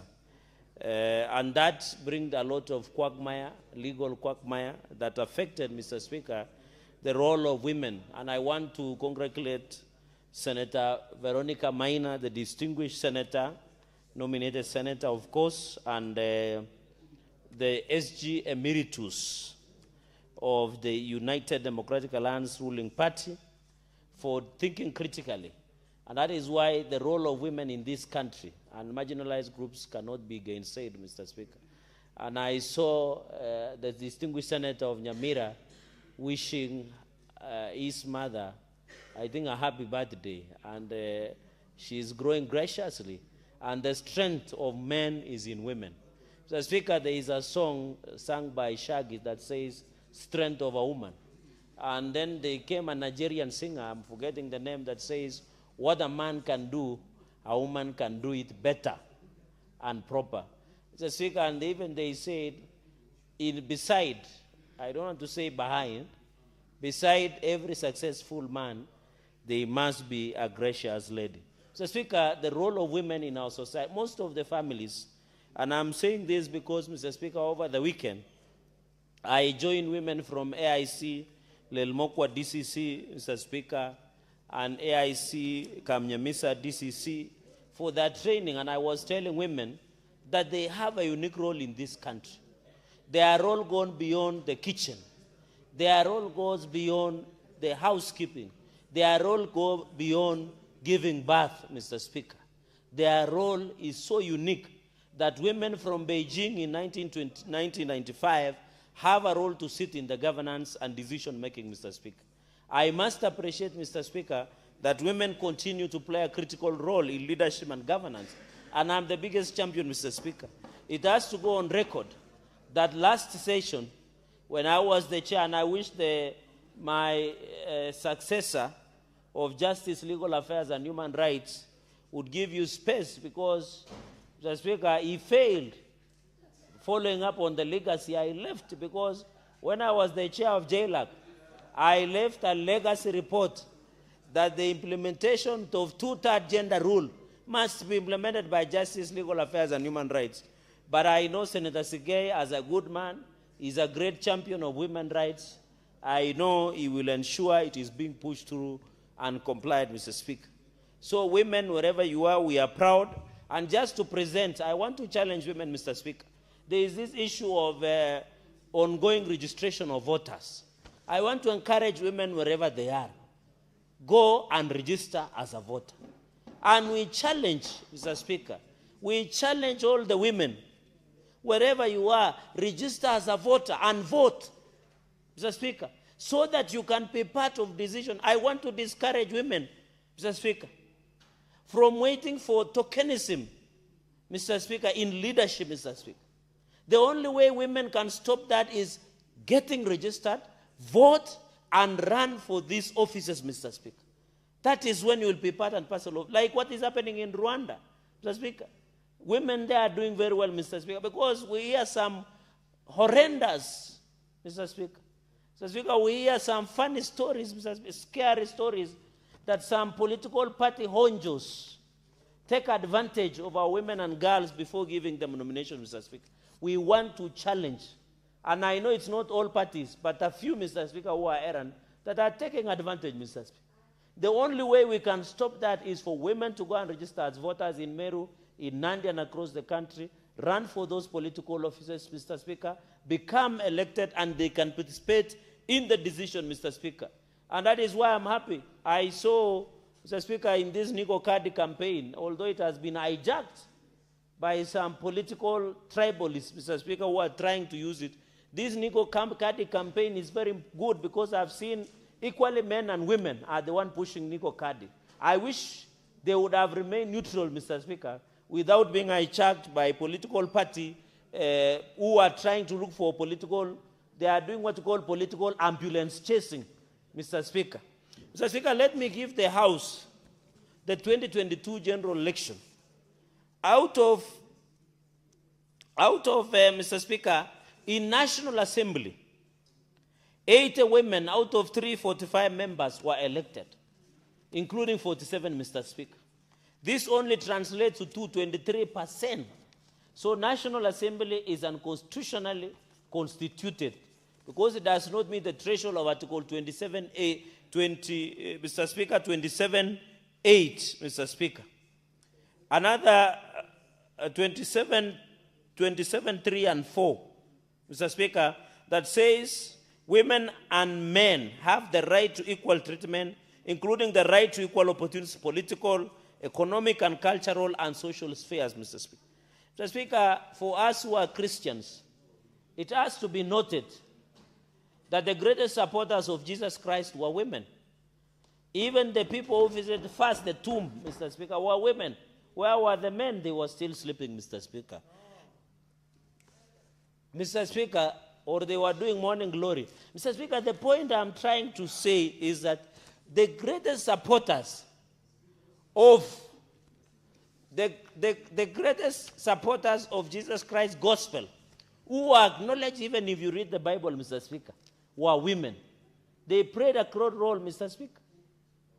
When the Jesus of Nazareth was spreading the gospel. So 80 women were elected in 2022, that reflects to 23%.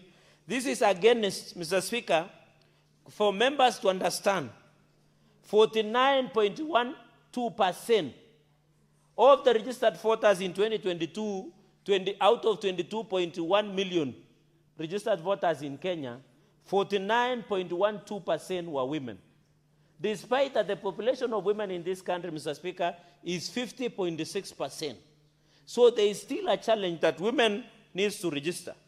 Senate, the members of the female gender in the Senate, female senators, are 28.4% against 67 senators, Mr. Speaker.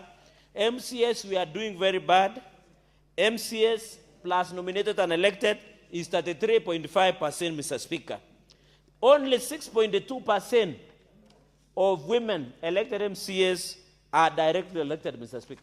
I think in Nandi, I have barely a small number of directly elected MCS, Mr. Speaker. I know there are some region, I don't know whether it's based in culture, is it the thinking, Mr. Speaker, that the women are yet to be elected, Mr. Speaker, because I've seen it depends. Even, for example, Mr. Speaker, in 2007, and I want to challenge women because this issue of women gender parity, although we don't want to call it women issue, it's gender parity issue, Mr. Speaker. It is issue of gender. Even in 2007, Mr. Speaker, when even, Mr. Speaker, the issue of gender or women seats had come. I remember in Nandi, Mr. Speaker, we elected Dr. Sally Kosgei, who went on to become one of the prolific political leader in this country, and a well-read, Mr. Speaker, from Ivy League colleges and universities, and she was a former head of public service and a member of Aldai constituency, Mr. Speaker. Even there are a number of, even colleague Professor Margaret Kamar was elected, Mr. Speaker. There was a lady called Pepeana Mama in Eldoret South. In fact, Mr. Speaker, contrary to the belief that Kalenjins don't elect women, is a misnomer. Out of 15 women that were elected in 2007, almost more than a half were from Rift Valley, including from your county, Mr. Speaker. People like Lorna Laboso, people like Joyce Laboso, may they rest in peace, Mr. Speaker. And I was watching yesterday. Okay, I'm coming there, Mr. Speaker. You know I'm the darling of women senators today on the afternoon. So the show is mine, Mr. Speaker. Mr. Speaker, even Senator Joyce Korir has been elected, Mr. Speaker, from the lowest level MCA, Deputy Speaker, the elected member of county in Bomet is now nominated senator. He has set our highs to become the member of parliament of Bomet Central, Mr. Speaker. Even Senator, and also mayor, she was also a mayor, Mr. Speaker. Even Senator Peris Tobiko was elected for 10 years, Mr. Speaker, in Kajiado, Mr. Speaker. And I set our highs to become the governor of Kajiado, Mr. Speaker. And I want to ask my friend Kato, since he is the State House controller, and the president, we are giving him 2 terms to just remain as a State House controller so that we can give Senator Peris Tobiko, Mr. Speaker. Senator Crystal Asige, one of the prolific leader, she has pushed for a bill, an act of parliament, which was signed by the president. The rumor mill has it that she has set her highs for Nairobi women representative, but we'll know that one when 2020. Even my good sister, Mr. Senator Cherargei? Yes. For purposes of housekeeping, yes, we have got system challenge in terms of timekeeping. So your time remaining is 3 minutes 45 seconds for purposes of that contribution. The chair felt it's important to alert you of that. Mr. Speaker, you may now proceed. You may now proceed. But I had 16 minutes. Why is it that when I start acknowledging my female colleagues, Mr. Speaker, at the time is suddenly being switched off? And I wanted to celebrate Senator Miraj Abdullahi. Mr. Speaker, she is running for a member of parliament, Mr. Speaker, in Mombasa County, and we are proud of her. Mr. Speaker, what I wanted to say in short is that the issue of gender is very critical, Mr. Speaker. We must ensure that we factor the role of women, even in religion. Mr. Speaker, and a couple of days, I was attending an ordination of Reverend Emily Chelagat Chirchir as ACK Ajidikon of ACK Kapkumur Ajidikonary, Mr. Speaker. So we need women in leadership. I've seen even the ACK Church, Mr. Speaker, have ordained a Kattenbury, a women bishop, Mr. Speaker, to lead the ACK Church, the Anglican Church, Mr. Speaker. I also want to congratulate my good friend, Venerable Philip Kibrono Ruta, who was ordained as the ACK Ajidikon of Alda Ajidikonary. Mr. Speaker, the reason I wanted to mention this is we need to ensure that the mainstreaming of gender is not only on elective position, even appointive, Mr. Speaker. But I know the issue of appointive can be easily done, Mr. Speaker, and we need to ensure there is an integration, Mr. Speaker.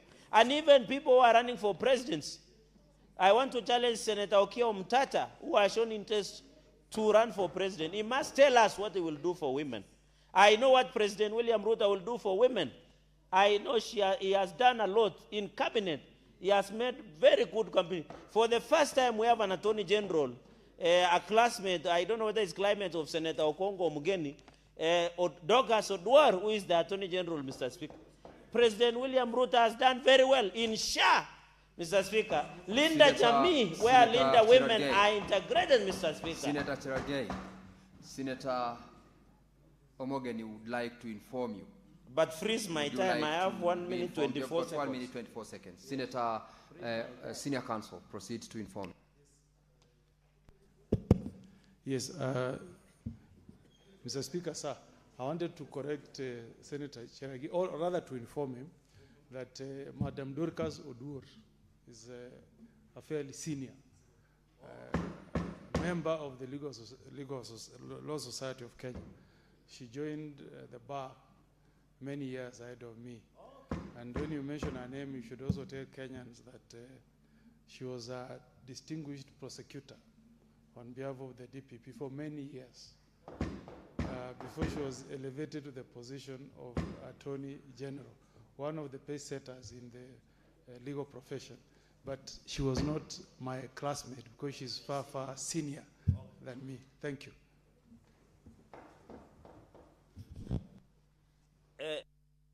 For that information, and I hope I will listen to the contribution by Senator Okongo Mugeni on this issue of gender and the role of women. Mr. Speaker, finally, because I fairly have a few minutes, is we need an audit. And I want to challenge the Jailer Committee, which you are lucky to be the chair, to do an audit. Let us know how many women are running for these positions, elective positions, Mr. Speaker. I don't want to say zoning. You know, the moment I say zoning, ODM and UDA people will start feeling uncomfortable, Mr. Speaker. I want to propose that let us do audit, Mr. Speaker. Let us encourage political parties to give space for women to run for these positions. Let us protect women from political violence, Mr. Speaker. Let us protect women from being categorized and being intimidated and blackmailed, Mr. Speaker. Let us give opportunity to women to serve in senior government positions, Mr. Speaker. Let's allow women to run the show, because a woman's mind is always about sharing, Mr. Speaker. And I want to challenge women to run for these positions. They are not limited. Kipchoge Keino said at 159, no human is limited, Mr. Speaker. I want to challenge women. Let us do accountability reporting. Mr. Speaker, after the passage of this motion, I want to challenge that your committee of jailer give us opportunity, and then we do NGEC. The National on Equality Commission should give us a continuous monitoring, Mr. Speaker. Mr. Speaker, with those very many remarks, so that I can listen to my colleagues, we are proud of our women wherever they are, Mr. Speaker. What man can do, a woman can do better. We want to see more women in leadership so that this country can be. And I know today I'll be the most popular male senator in the Republic of Kenya after supporting women, Mr. Speaker. Thank you, and I beg to second. Yay! Thank you very much, Senator Cherargei.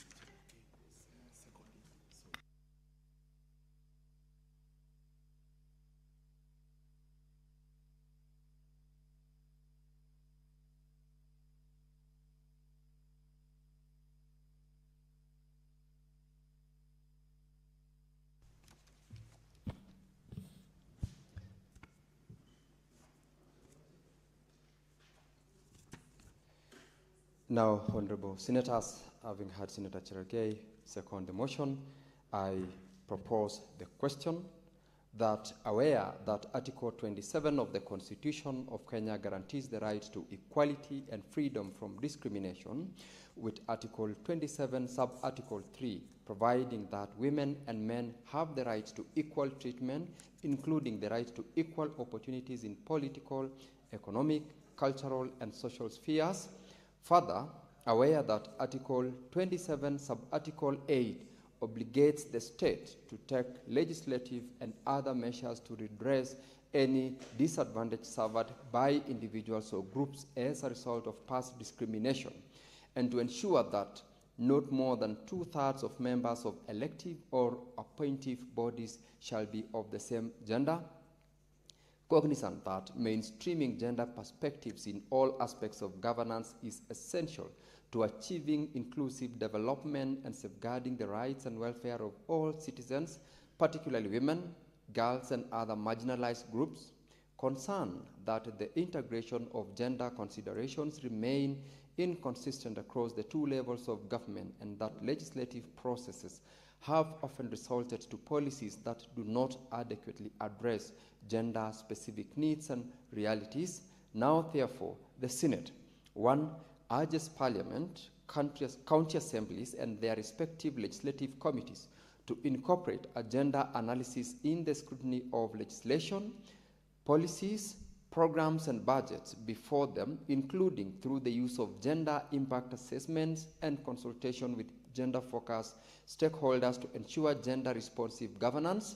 2, recommends that the National Gender and Equality Commission and the State Department for Gender develops clear guidelines and tools to support the integration of gender perspectives in legislative, policy, and budgetary analysis, and ensures these are disseminated and adopted by relevant government and legislative bodies. 3, further urges the National Gender and Equality Commission and State Department for Gender to collaborate with the Kenya Law Reform Commission and County Assembly Service Boards to build capacity for gender analysis among technical and legislative staff. 4, urges the State Department for Gender to submit to Parliament a comprehensive biannual report detailing actions taken by ministries, departments, and agencies to promote gender mainstreaming, key achievements, emerging challenges, and proposed interventions. And 5, resolves that the Standing Committee on Labor and Social Welfare continuously monitor the implementation of these resolutions and tables biannual report on the status of implementation. Now, Honorable Senators, having proposed the question, the motion is now available for contribution by the honorable members. And just for purposes of housekeeping, I've seen the Honorable Senator Boni Halwale, Senator Mundigi, Senator Mungatana, and Senator Mazayo have queued on the intervention button and not on the request to contribute button. So the natural assumption is that you probably wanted to intervene otherwise than contributing to this motion. And if that is the case, yes. Very well, Senator Mugatana, the chair has noted that. So if your intervention and order is on that comment I made, I will work on the listing. I will therefore, Senator Joyce Korir, I will allow you to go first as I work on the requisitions by members. Thank you very much, Honorable Speaker, for giving me this chance to also speak to this motion by one Honorable Veronica Maina, one of our powerful ladies who also happens to be in the Speaker's panel. I just want to thank Honorable Veronica Maina for bringing this issue of gender mainstreaming, which I know, Honorable Speaker, as it has been touched by the Honorable Cherargei, who seconded this motion. This gender issue has become a challenge. I remember, Honorable Speaker, when I was in the National Assembly, the ruling was made, and it is true that the houses are not constitutionally constituted, ranging from the National Assembly, the Senate, to the county assemblies. Honorable Speaker, this is an issue that I want to urge this House that we need to address, because matters gender is not only affecting the women, but it cuts across. Honorable Speaker, a number of countries have tried in terms of making sure that they observe and implement the issue of gender. And by so saying, Honorable Speaker, I want to mention the Parliament of Rwanda, where they have tried in terms of making sure that they give room to gender mainstreaming to an extent that women are in good position together with the men. Honorable Speaker, gone are the days when our women are taken for granted. They are no longer homemakers, as they used to think that the work of women is just to stay at home, look after the kids, look after their husbands. It is our responsibility as women. But I want to say, Honorable Speaker, we've been in leadership for some time, and still we are parents. And I want to say this, Honorable Speaker, we have families. Sometimes there's a notion and a culture that has been built to an extent that people believe that women, when given chance, they tend to forget their responsibilities. Honorable Speaker, I stand today to speak of the number of years that I have served, together with a number of women here, and to say what men can do, women can do better. Honorable Speaker, not only that, I must specifically thank this government, led by His Excellency the President, for the efforts that he has given in terms of making sure that he tries to incorporate women in a number of ministries, in a number of sectors, and I can say, Honorable Speaker, without fear of contradiction, a number of women are performing exceedingly, Honorable Speaker.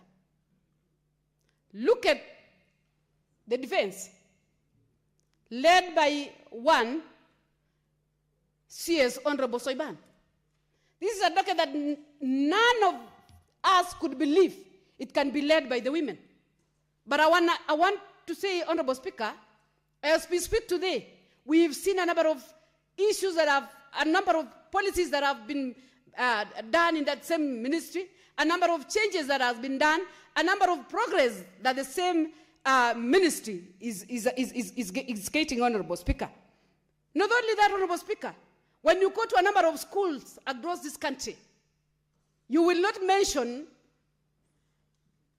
5 schools without being led by a woman. What does this mean, Honorable Speaker? It means the women are performing, and we are not underrating the men.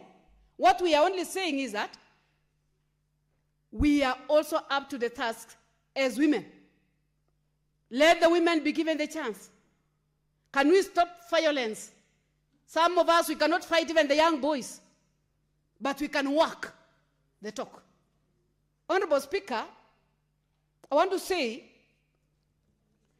that His Excellency the President has tried, and he has seen the importance of having women in a number of sectors.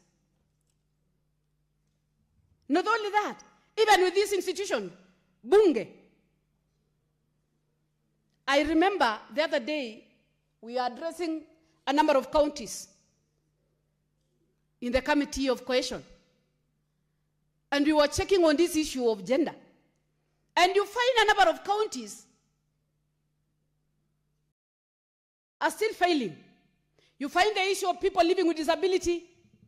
The requisite percentage that we are given is 5%, but a number of them are below 1%. Honorable Speaker, it was a wake-up call by the Gen Zs of this country when they raised an alarm in terms of employment. It gave room to these houses to make sure that they critically check on a number of ministries, the mistakes that were done before. I remember the number of counties always talks about the defunct councils. But there have been new employments that have been done. But still you find the issues of gender not being addressed.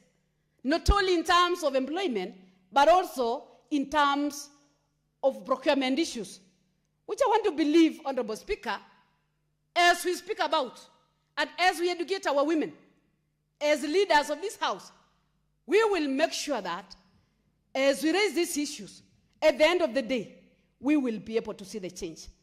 Otherwise, Honorable Speaker, I want to encourage all of us that we embrace the issue of gender mainstreaming, that we embrace all of us as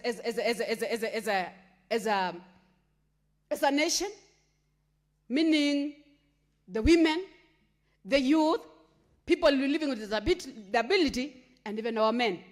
Can we work together? Can we compete equally? Can we be given a platform to all of us compete? Honorable Speaker, there is a culture that we've made and believe that nothing belongs to the women. And that is why most of the time when it comes to the political arena, you find the women cannot stand just because they have the policies, they have the knowledge, they have the ideas, but the problem is that they own nothing, Honorable Speaker, because of the culture. So it's high time that we embrace one another. It's high time that we enlighten our youth, our women, our people living with disability, and even a number of men, so that we can work together and build our nation together. Otherwise, I don't want to labor much, Honorable Speaker. I just want to say that I support this motion by Honorable Veronica, and I really request that the committee in charge should make sure that very positive ideas that are going to be raised in this floor are implemented to the letter. I remember the other day when you were trying to have an ad hoc committee to oversee a number of issues that our governors are failing. And this is one of the issues that I want to tell Honorable Veronica Maina that it should also form part of the discussion by the ad hoc committee to make sure that we don't discuss this issue year in, year out. Can we deal with it and make sure that it is implemented to the letter? Otherwise, thank you, Honorable Speaker. I beg to support. Thank you.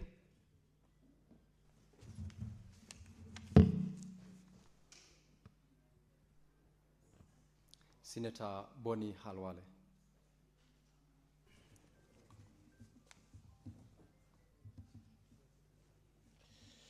Mr. Speaker, I thank you. And equally, like those who have spoken before me, wish to congratulate Senator Veronica Maina for this industry.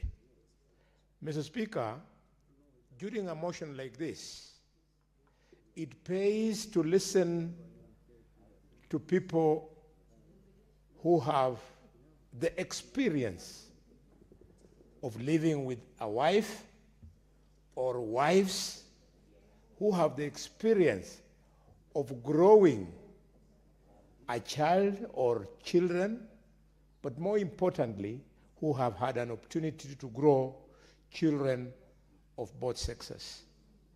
Mr. Speaker, why do I say this? It is because seeing and feeling it is believing. I must confess, Mr. Speaker, that when I was a young man, before I met my own family, I was naive on the issues of gender equality. But after I got my own boys and I got my own girls, Mr. Speaker, is when I realized the beauty of a girl child, the beauty of a boy child. They are so beautiful that it forced me to answer the question, why in gender mainstreaming? Why gender mainstreaming, Mr. Speaker? I'm these days persuaded, and forever, that it is through gender mainstreaming that you can give equal benefits to both girls and boys, men and women. It is also through gender mainstreaming, Mr. Speaker, that you can be able to prevent inequality. Which begs the next question. How? Mr. Speaker, I have learned that the strategic how is to ensure that whoever is the decision maker, be it in government, be it in parliament, be it in organizations, be it in cultural setting, that person must always endeavor to make deliberate, strategic integration of the principle of gender equality. And Mr. Speaker, you cannot do this unless you answer the third question, namely, where do you do this strategic intervention to achieve gender mainstreaming? Mr. Speaker, again, I have answered myself and I said, fortunately, you don't have to strain to remember where should you do it. The answer is simple. Do it in all stages of life. That's all. The moment you do it in all stages of life, then you don't even have to think about it. You don't even have to remember. Mr. Speaker, if you do it in all stages of life, it means you gender mainstream in all programs, in all government and non-government policies. You do it when you are rolling out projects, and more importantly, you do it in cultural beliefs and cultural interpretation. Mr. Speaker, why do I say this? It is because there are some people who think that there is any African culture that is anti the girl child. All African cultures love their girl children. Mr. Speaker, what we lack is a proper understanding. Let me speak to the issue which is very sensitive amongst some communities, especially mine, the Luhya community, is the question of inheritance. Our culture is very clear on how a girl child, without struggling, will inherit land. They do not, in our culture, have to go to court at all. So that I'm not misunderstood by colleagues who are not lawyers. The lawyer culture says that they're the sons who will get land. However, when the elders sit, they then know how the daughter will benefit from the father's land.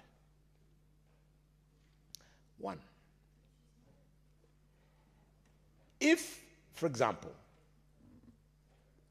the father of these children has got only daughters, then all his land belongs to the daughters with no question. And if he has sons and daughters, the land belongs to the sons, provided that the girl has a choice. What do I mean? If the girl, for example, is not married, or she's married and she's having issues where she's married, she's perfectly entitled to the father's land once she comes and reports that I have these challenges, and land shall be given to them. Mr. Speaker, I say this knowing that there are those people who want to hide in superficial understanding of culture to give the impression that, for example, the Luo community would not allow a girl to get a land, to get a piece of land. Far from it. Mr. Speaker, since I know my time is running, let me not forget to celebrate my daughter, Shangwe Anota Khalwal. Shangwe, despite the many sisters she has, despite the first brothers she has, with whom they equally have very good education, I take my children to school very well, she has stood out before the boys good. This month, Mr. Speaker, we not only celebrated Easter, but we celebrated Shangwe because Shangwe has been the first to write a book which has been published and we launched during Easter in Mombasa, Mr. Speaker.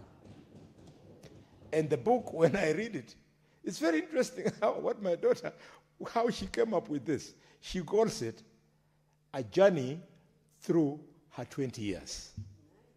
And you know, the girl speaks to that life of when girls are in their 20s and educates herself, her sisters, and fellow young women on the things that can make you find it difficult to progress. I truly celebrate Shangwe. And let me tell you, colleagues, the youth are ahead of us. I saw it at the University of Nairobi, School of Engineering, when my daughter was running to become a student leader in our School of Engineering. My daughter was running against classmates who were men, and I saw her classmates spend a lot of money campaigning, but all my daughter needed from me was a paltry 15,000 shillings for her to do her posters, and that was it. And she swept votes and votes from fellow girls and from fellow men, and from the men, a statement that our children have now gone beyond discrimination between the two sexes. So that I don't forget to thank God. God loved me so much, Mr. Speaker, that he wanted me to always remember that children are equal. And what did he do? He gave me more girls than boys. Although I want to request God, please add me a few more boys, because I still have the patience to take care of and grow even more children. Madam Speaker, Mr. Speaker, sir, I want to conclude by appealing to colleagues that yes, our professions are very important, especially political career, that yes, our businesses are very important, especially the businesses of chasing for money. Please, please, move close to your children. Research, scientific, has confirmed that children who are close to their parents are more likely to be sensitive on issues of gender mainstreaming than children who are left to meander in life on their own without the directed guidance from the parents, Mr.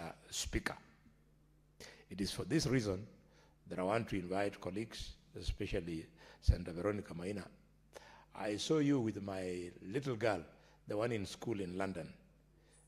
When she finishes school, tell her, as soon as she arrives in Fort Hall, which is today called Murang'a, she should look beyond Fort Hall, beyond Nairobi, beyond Nahuru, beyond Nakuru, beyond Kericho, to land her eyes in Kakamega. I have beautiful sons there, very well educated. They will make very nice husbands for her. I love children when they come of age, when they get married, the way my wives got married to me. Thank you, Mr. Speaker. I support. Senator Boni, did I hear you say the way your wives got married to you? Yes, Mr. Speaker, I'm very careful with my English. Yes, that is actually the confirmation that the chair is. I married my wives. They got married to me. In Luyaland, it is not imaginable that a woman can marry a man. Very well. Yes, because a woman marrying a man, Mr. Speaker, with your permission, it means I partake of your culture and the culture I found in Zambia, where after marriage, you go and live in the home of your wife's parents. It's not imaginable in Luyaland. Actually, the interest of the chair is about the plural, not wives. Oh, it was wives. About the semantics. Why is it worrying you? You should be asking me how many. Very well, Senator. And then I tell you I'm still counting. Senator Mundigi.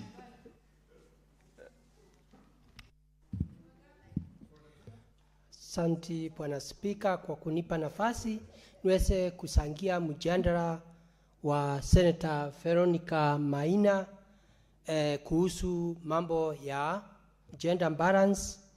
Bwana Spika, tukiangalia katika nchi ya Kenya, nashukuru sana kwa sababu rais wa Kenya wakati alichaguliwa kipindi ya mwaka wa 2022 alijaribu na endelea kujaribu ndio kuwe na usawa wa kina mama na wanaume. Bwana Spika, mambo ya gender balance haijaanza saa hii, ilianza mambo ya zamani. Na tunajua Bwana Spika, hata katika Biblia ile ambaye sisi tunafuata sisi wa Kristo, tunajua katika Biblia akina mama katika Biblia wametanjwa. Haswa tunakumbuka mambo ya kuzaliwa kwa Yesu Kristo na kufufuka kwa Yesu Kristo, kwa ukufa na kufufuka kwa Yesu Kristo, na kina mama wa kwanza kujua Yesu Kristo amefufuka ni Mariamu Mary Magdalene. Na mambo ya ajabu, wanaume walikuwa wamekaa pale, na wakati ile ilitokea hawakutaka kusema vile imetokea, lakini aliamka saa 12 akawacha wanaume wamelala na akaenda pale kuangalia vile usiku umeisha, lakini akaenda akaambiwa Yesu Kristo amefufuka. Yeye ikawa ingekuwa ni wanaume wangesema amepotea, ameimbiwa, na hiyo hiyo ndio ilikuja ikatokea. Kwa hivyo mimi naunga kazi ya kina mama katika mambo ya Kristo. Hapo tena katika dunia sasa, Anglican Church asumbisho mkuu ni mama ambaye anasimamia kanisa dunia mzima. Hapo wa kanisa pia katika Biblia kuna mama mmoja alikuwa anasonea akina mama na wazee nguo akatambulishwa.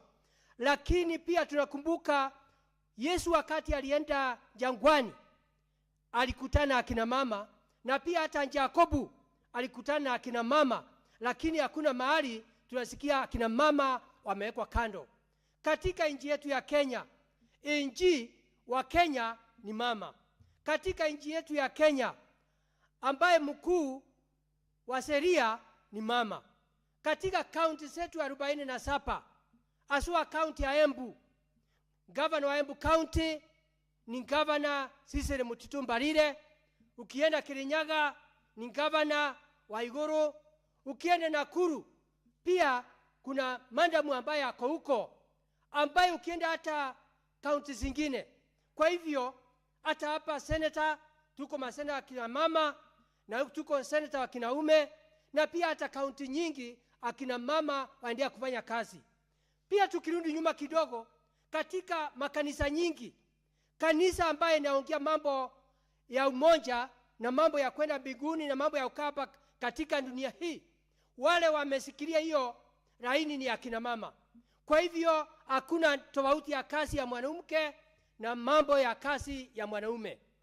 Tukiangalia kwa familia zetu, tumeona wakati wazee ama akina mama wanaseeka, unakuta zamani tulikuwa sema watoto wetu wasichana wafanye kazi njia ile nafaa, wakae vizuri, mali yote tunapatia tunapatia vijana wetu. Lakini siku hizi ukipatia, tumeona wale watu wamepatia mali akina ndanda wameweka vizuri, na baadaye wale vijana wamepatiwa wamehangaisha mali, wamekula imeisha, wametembea huko nje, lakini wanarudi kwa ndanda zao alafu wanaenda kutumia ile. Kwa hivyo tumeona boma nyingi ikisimamishwa na akina ndanda.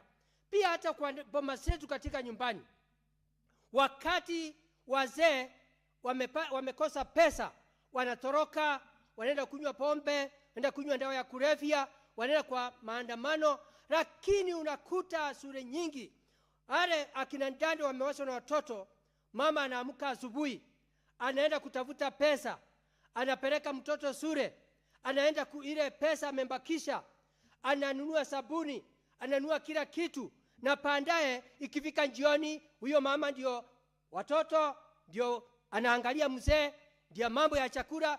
Kwa hivyo mimi nikiwa senator wa Embu County ambaye Daktari Alexander Munyi Mondigi, mimi naunga mkono mjadala wa senator ambaye ameulete, tuweze kuangalia vile utakuwa na usawa wa ya mambo yote ambayo inahusikana akina mama na wazee.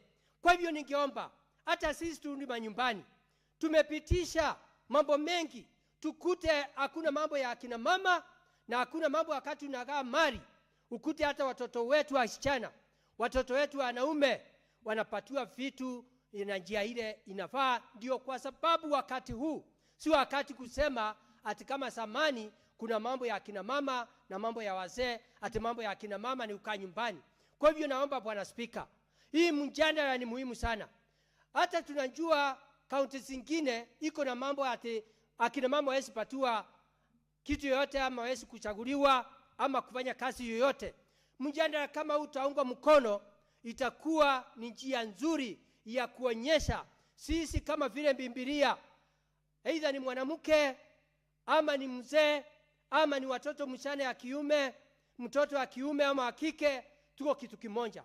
Kwa hiyo Bwana Spika, nikiwa senator wa Embu County, naunga hii mjadala na iendelee vizuri, na ningeomba kaunti zote maseneta wote 66 wakuja wachangie mjadala, ndio tuweze kuona vile tutatembea vizuri, ndio tuinganishe kila kitu. Yangu tu ni kuomba hii mjadala wale wataisikia wasiipinge, iweze kupita, ndio kila mtu awe anasikia ako sawa. Kwa sababu Bwana Spika, Tukifika mambo ya misahara, kama ni njesi, msahara ni moja. Kama ni mwalimu, msahara ni moja. Kama ni senator, msahara ni moja. Kama ni kila kitu, msahara ni moja. Tukifika hata kwa kazi, hakuna anasema ati huyu ni mama ama ni huyu ni ndugu ama ni nani. Kwa hivyo kama ni mambo ya gender balance, ningeomba akina mama waweze kupatiwa nguvu hata wakati wa siasa. Tukiingia kwa uwanja, kama ni kiti ya senator, ukute hakuna mtu angangania either ni ndugu ama ni ndanda. Kama ni kiti ya parliament, kama ni kiti ya rais, ukute hiyo sheria tumeleta pamoja tuweze kuona nchi yetu ya Kenya itatembea namna gani kama nchi zile zingine. Kwa sababu tumeonyeshwa na nchi za ng'ambo na kila hata katika ulimwengu. Kama UK, Queen anafanya kazi. Kama angekuwa sio yeye, kungekuwa na Queen. Kwa hiyo nikiwa Senator wa Embu County, naunga mkono mimi Senator wa Embu County Daktari Alexander Munyi Mundigi. Asante Bwana Speaker. Senator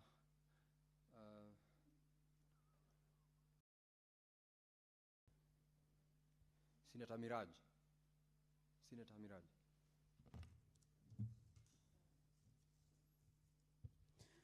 Asante Mheshimiwa Spika kwa kunipa fursa hii na mimi niweze kutoa changizo zangu katika mswada huu muhimu wa kuweza kuwawezesha na kuwapa fursa viongozi kina mama na hata kina mama pale mashinani katika nyadhifa mbalimbali katika nchi yetu hii ya Kenya. Lakini kabla sijasonga mbele Mheshimiwa Spika, nipende kumpongeza Senator Veronica Maina kwa fikra hii nzuri na kuweza kuwawajibisha wale ambao wako katika ofisi mbalimbali katika nchi yetu hii ya Kenya kuweza kutii na kutekeleza yale ambayo katiba yetu tukufu imeweza kupeana mwelekeo kwayo. Mheshimiwa Spika, kabla niendelee zaidi, nipende kuwapa pongezi kina mama katika maeneo yote ya ulimwengu huu, hususan hapa kwetu Kenya. Kina mama ambao wanaamka asubuhi mapema kuenda kuchota maji, kutayarisha watoto wao ili waweze kwenda shuleni mapema. Kina mama ambao jioni wanawakaribisha mabwana zao kuwatayarishia maji ya kuoga ili waweze kupumzika baada ya kazi nyingi. Pia niweze kuwapongeza kina mama waheshimiwa. Jumla ya pilka za siasa mchana mzima kuweza kushughulikia taifa letu, bado wanaporudi nyumbani wanaweza kushughulikia majukumu yao kama wazazi.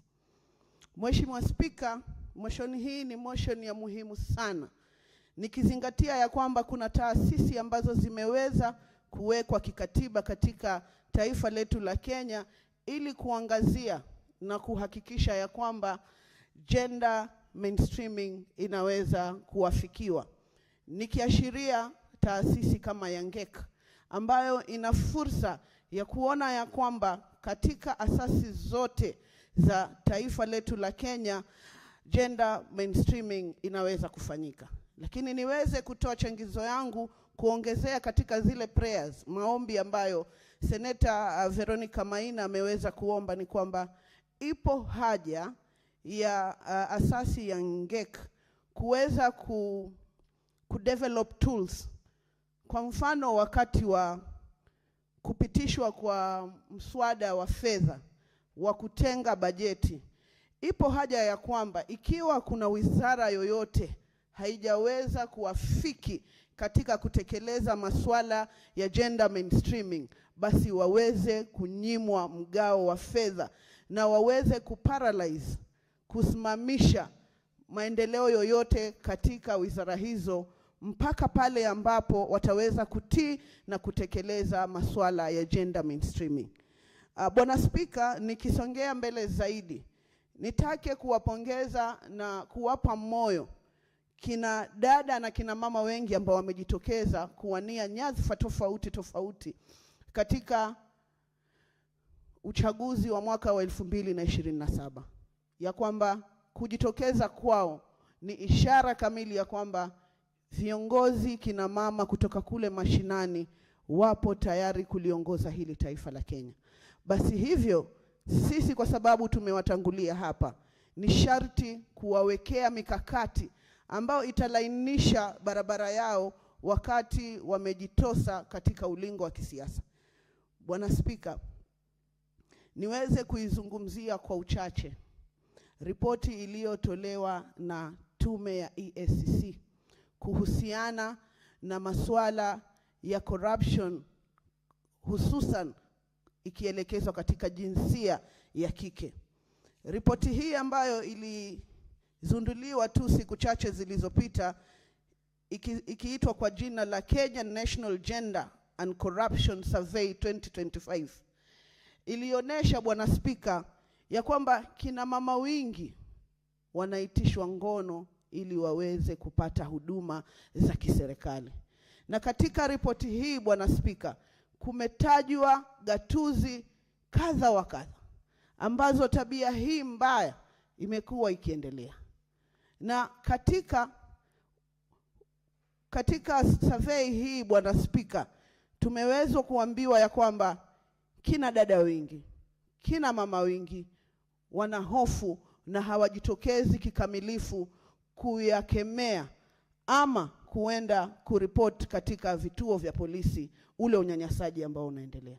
Na ni kwa sababu hiyo ambayo naunga mkono motion hii ya dadangu Seneta Veronica Maina ya kwamba ni wakati umefika, katiba inavyodai, katiba inavyoongoza, katiba inavyoashiria, ipo haja ya katiba hiyo kutekelezwa jinsi ilivyo. Na kwa sababu sisi ni viongozi wa kike hapa, tunawapa moyo na tunawapa hakikisho kina mama katika taifa hili la Kenya ya kwamba kwa sababu kwa sasa sisi ndio wachache, jinsia ya kike ndiyo chache katika nyadhifa tofauti tofauti katika jamii yetu ya Kenya, basi tutasimama kidete, tutasimama kidedea kuhakikisha ya kwamba hatuombi, hatubembelezi, bali tunasukuma kutekelezwa kwa katiba kama inavyopaswa. Asante Bwana Spika. Asante sana Senator Miraj. Senator Mungatana. Mr. Speaker, I want to thank you for giving me the opportunity to also make my contribution on this motion. Mr. Speaker, first of all, I want to take this opportunity to thank the Honorable Senator Veronica Maina for the good work and the industry that she has put in to get this motion to where it is. Mr. Speaker, I want to say that I have a big bias for women leadership because I learned from the best. I learned from my own mother, who is departed now. But I remember when she was leading the YWCA in Tana River County, I would see my mother, she would take us when we visited, because we would visit during school holidays when she was at duty. And she would take us into various villages, Mr. Speaker, where she was instrumental in starting many programs, very many programs for support of the women. I used to watch her play games, and Mr. Speaker, that's how I picked up my seriousness in physical fitness, even at her age, and introduced that to other women. I saw leadership in my own mother. And Mr. Speaker, when I went first to seek for a parliamentary seat, all those women, Mr. Speaker, who used to work with my mother, they told me, don't campaign here. If you are the son of Martha and we can see your face, you don't need to campaign here. And Mr. Speaker, it was not normal those days for a first-time person to get a seat in Garsen. You had to keep failing before you get the seat. But I got it, Mr. Speaker, and retained it. So, Mr. Speaker, I am a believer in women leadership. And in this country, one of the top women that we have worked with is the Honorable Martha Karua. When I served in the Ministry of Justice, Mr. Speaker, we saw leadership in the Honorable Karua. And to date, I really, really respect the work she did as a Minister for Justice and Constitutional Affairs. Mr. Speaker, we must never forget people like the Honorable Charity Ngilu, who broke the ceiling for women when she ran for President of the Republic of Kenya. She came number 5, but Mr. Speaker, we will never forget that clarion call, Masani Angilu, Masani ya Mama. Mr. Speaker, that gave the women of this country something to be proud about, something that created a lot of women leaders who came up. My mother, Mr. Speaker, going back to her, she was one of those people who attended the Beijing conference. And when they went to that Beijing conference, when she came back, it was a different woman. Mr. Speaker, she told us, your sister cannot be the only person who is going to be cooking here. You boys must also learn to cook and clean after yourselves, make tea, make ugali, make nyama, and everything else. There's not going to be a woman's job and a man's job in this family. And Mr. Speaker, I learned from a very young age to take care of myself because of the leadership of that mother of mine. Recently, Mr. Speaker, we were in Beijing on the United Democratic Party Alliance mission. And when we were there, one of the things that I learned is that in that country, women are paid allowance. For those who sit in the house to take care of the family, they are paid an allowance. And it is like a normal thing. You have to, as you're working, you have to take care of your wife, you know, because what she does is something that keeps that family together, something that we need to consider in this country. And I don't know whether the Honorable Boni Khalwale will support me, because he'll have to split whatever he gets amongst very many spouses.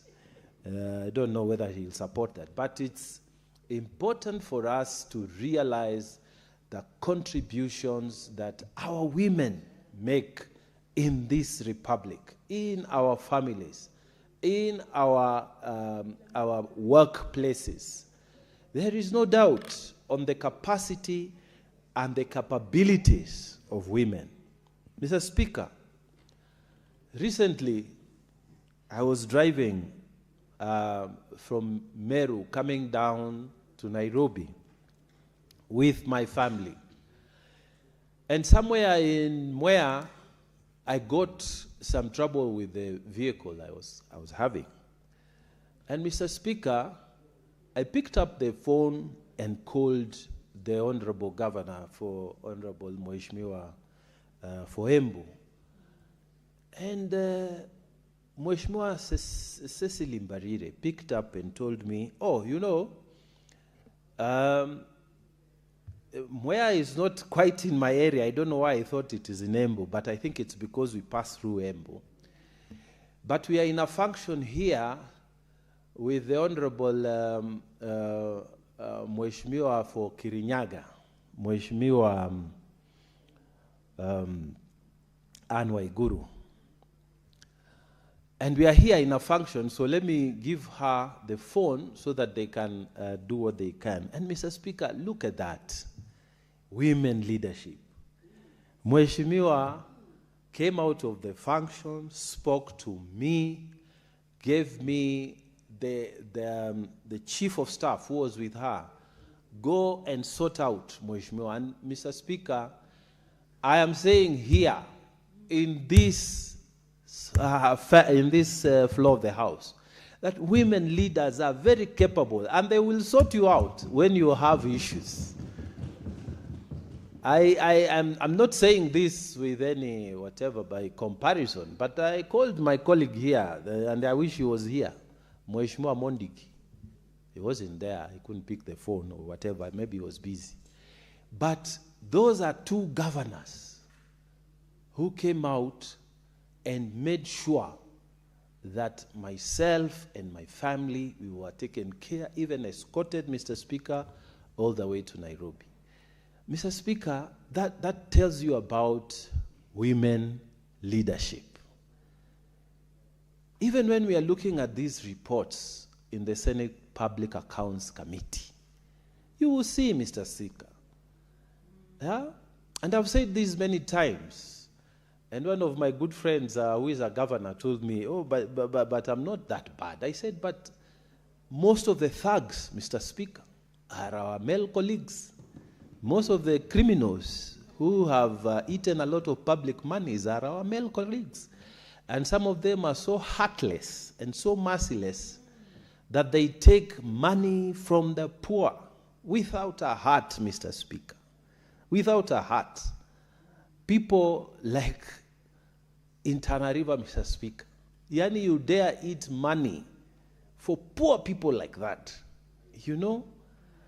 So I have been telling even the women back home that you should contest these positions. There is no limitation because we have seen where other women governors have done what they have been able to do, where they were elected, where the women were elected as members of parliament, what they have been able to do. Mr. Speaker, I went all out to campaign in the recent by-elections for the UDA candidate who was a female in Chewani Ward in Tana River County. And Mr. Speaker, we won that election because I told them the time has come for the women. And it is possible, Mr. Speaker, most of the voters in this country, truth be told, are women. If you don't have support of the women in your ward, the women in your constituency, the women in your county, the women in the country, you can't access these positions that are for elections because it's the women who actually do the heavy lifting.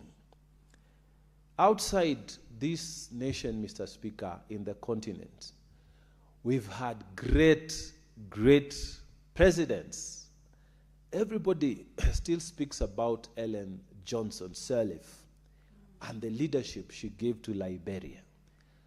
Mr. Speaker, people, honorable members with whom we share the platform in the Pan-African Parliament, we still speak about her.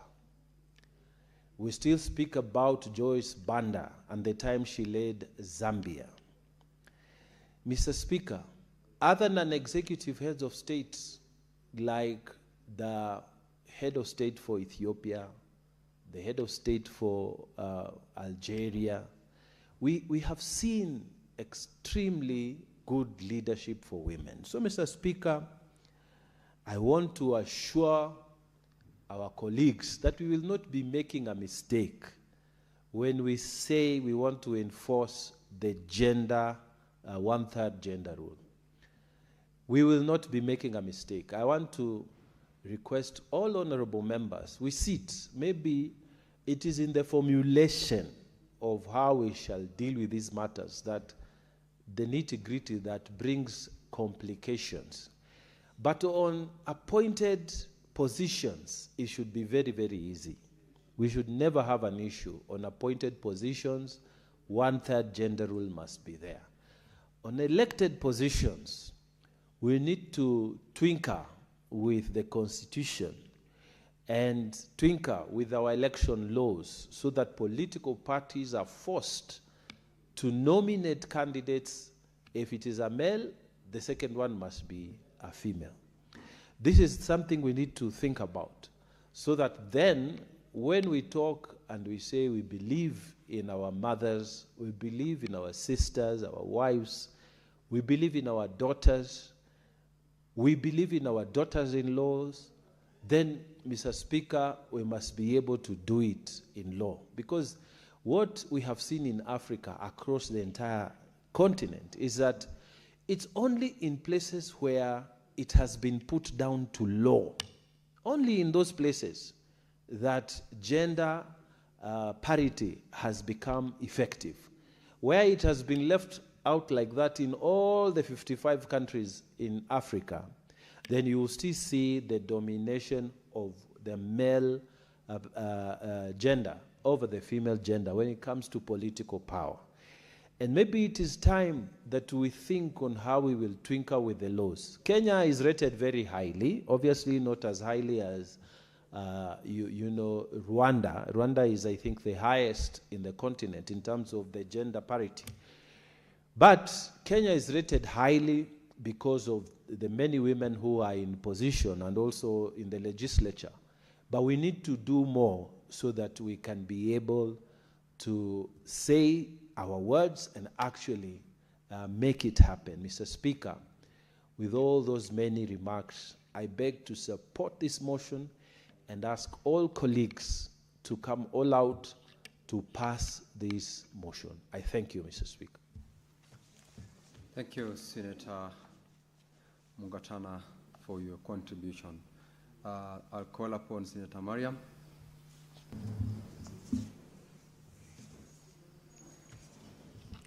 Thank you, Mr. Speaker, for giving me this opportunity, Mr. Speaker. First of all, I have to appreciate our chair lady, Kewasa, that she came up with this motion. This is a very good motion, Mr. Speaker. Mr. Speaker, this issue of gender mainstreaming, it once comes under one of ADCO report, but when it comes to implementations, it has been put aside. And later on, as a Kawasa, we drafted a bill. It has been up to leave it behind. And now our chair lady, our leader of Kewasa, come up with a motion, and this is a way to solve this issue of gender mainstreaming. Mr. Speaker, gender mainstreaming, I'm standing here as a women representations in Mandera County. Mr. Speaker, when it comes to legislative positions of women, Mr. Speaker, maybe if I give some compositions of women, Rwanda, which is 64%, that is 50-50 of women gender of elected members in the parliament. Cuba, that is 55.7%. That is roughly 7 countries in the world have reached 50-50 gender. When it comes to the lowest, the 3 countries has 0% of the women in their parliaments, and 10%, less than 10% is 21 countries. And Kenya's is between 0 and 10%. We are trying in this compared to some countries which is 0% countries. Mr. Speaker, when it comes to, let me go as lowest as MCAs in our country. Since 2013, in northern Kenya specifically, if I highlight, is 2013, it is a 0% elected members of parliament, and county assembly, women, no women.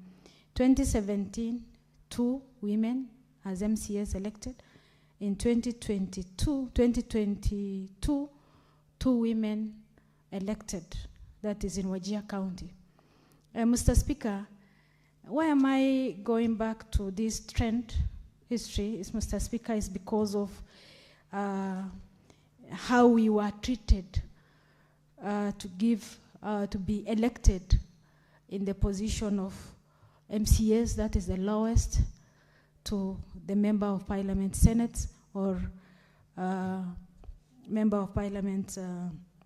Mr. Speaker, when I am saying this as Northern Kenya, Mr. Speaker, there is an issue of democracy, negotiation democracy, which parties and elders just sit down and they only see men to be having occupied these positions. In their scenario that these women cannot hold any positions, they are cannot even capable of to run, lead a community, Mr. Speaker.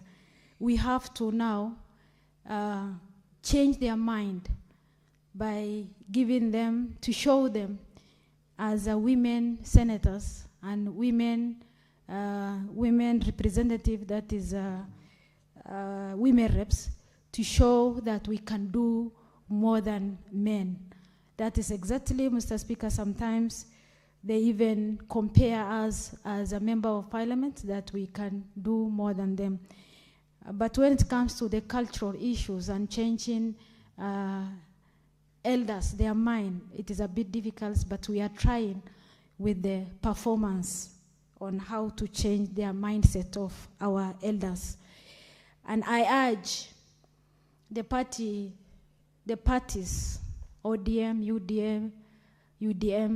UDA, as Senator Mugatana also alluded to give tickets to women as first, and second to give to men as the second one, Mr. Speaker. Mr. Speaker, when it comes to this gender mainstreaming, there is an issue of the budget issue, both the national government and the county government.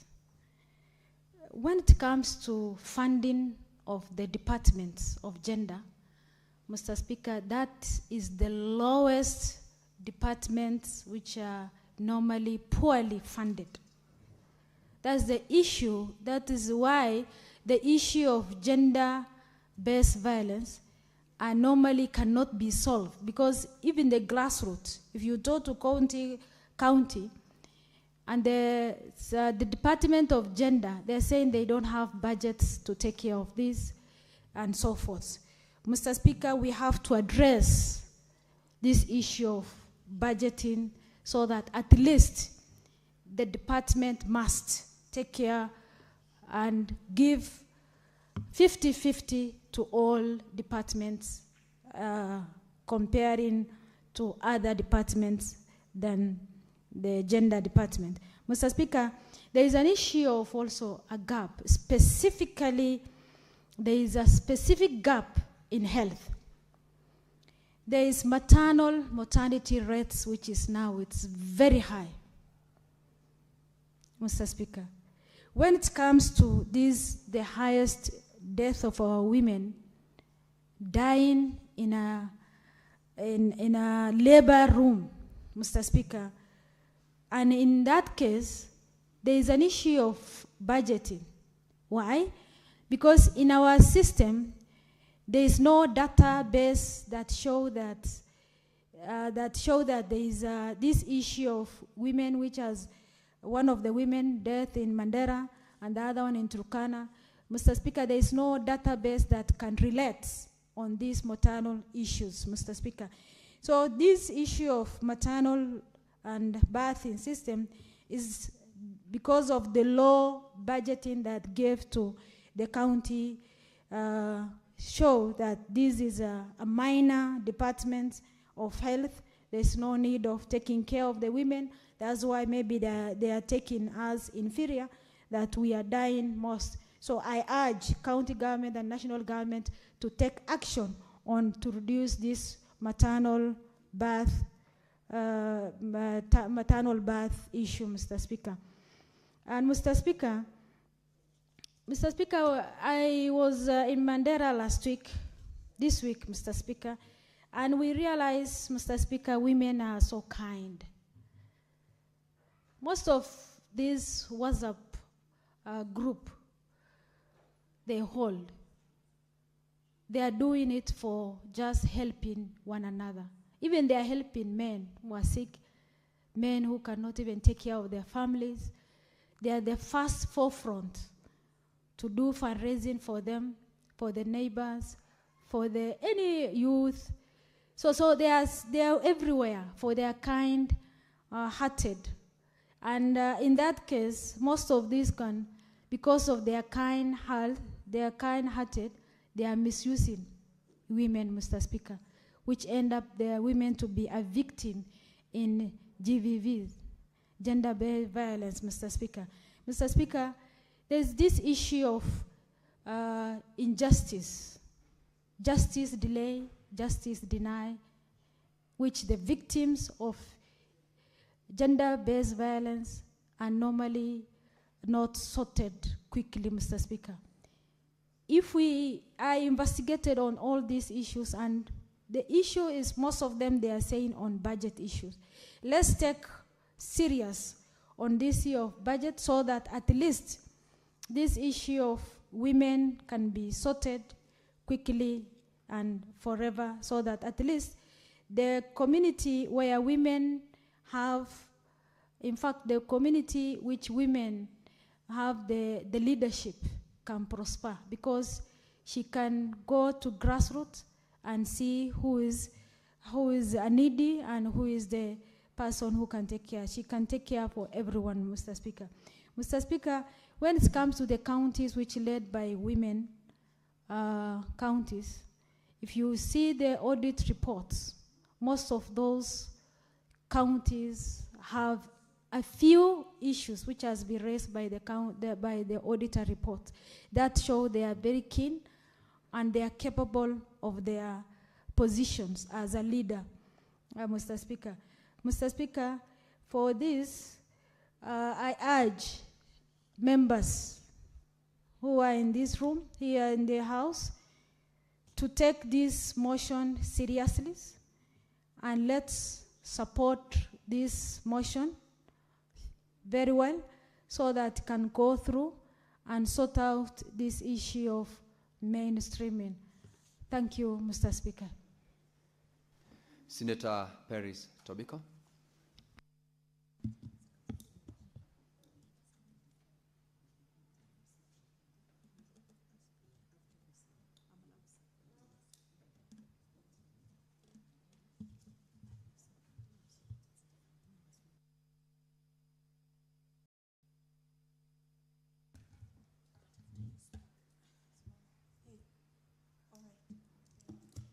Is it on?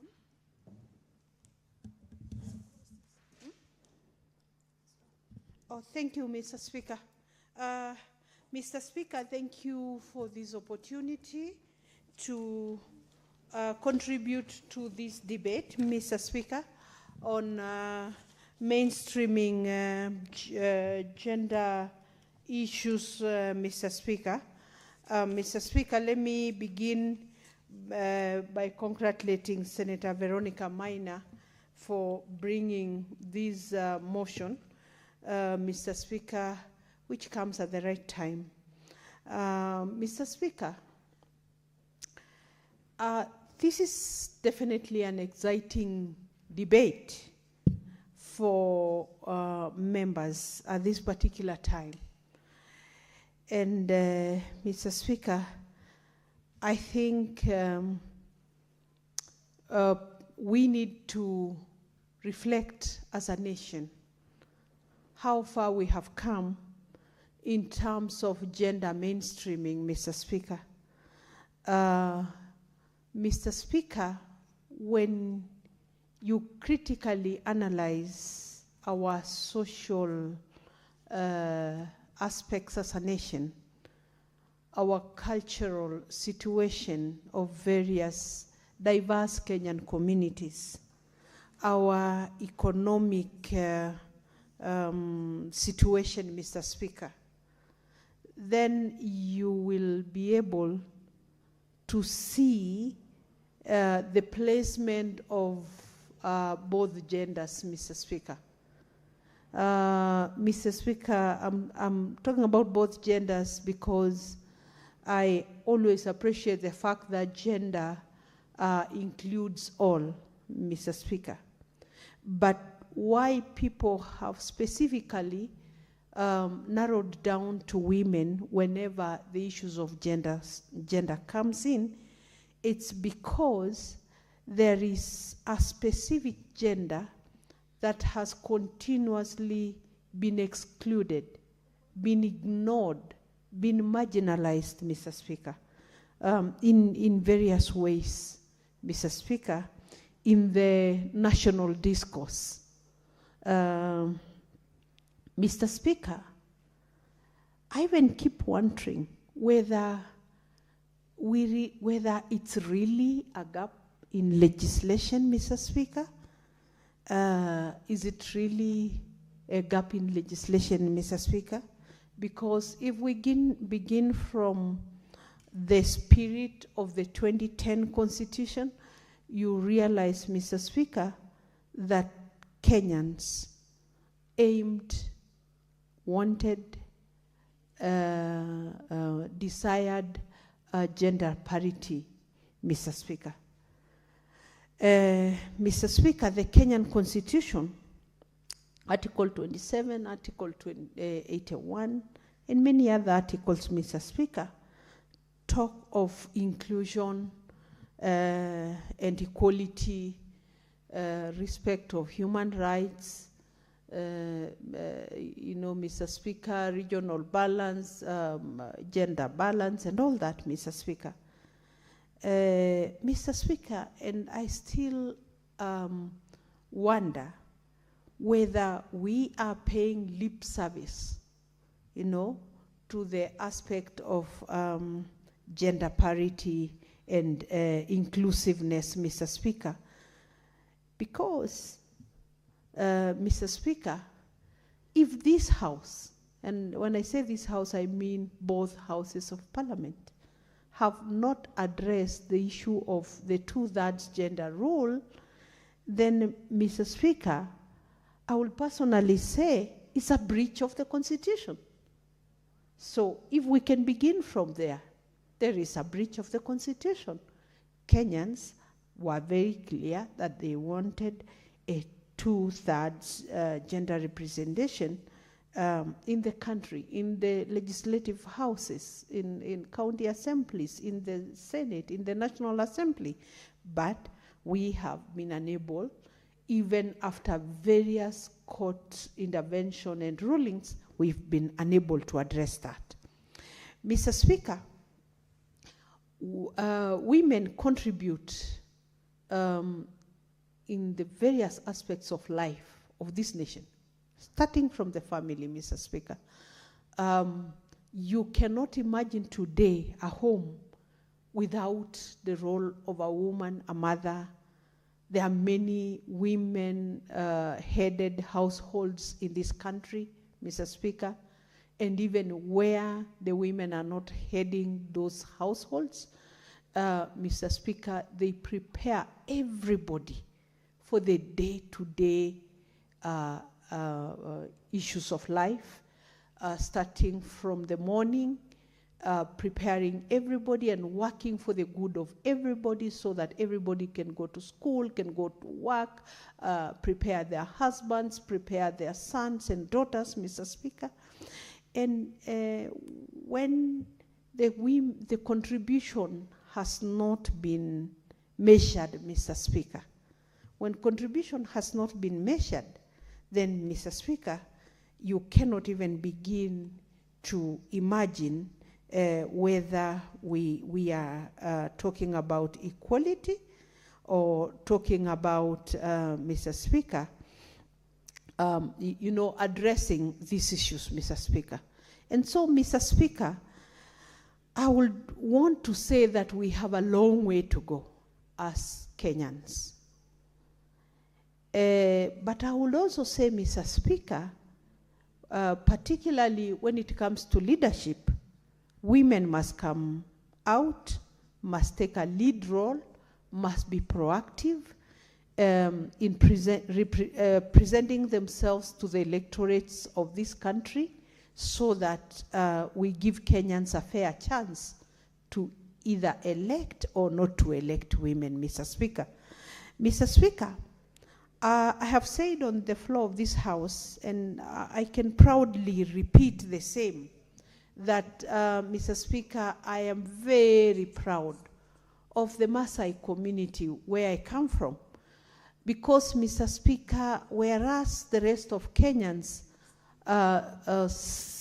perceive the Maasai community as very conservative, but the Maasai community has proved itself very respectful of both genders.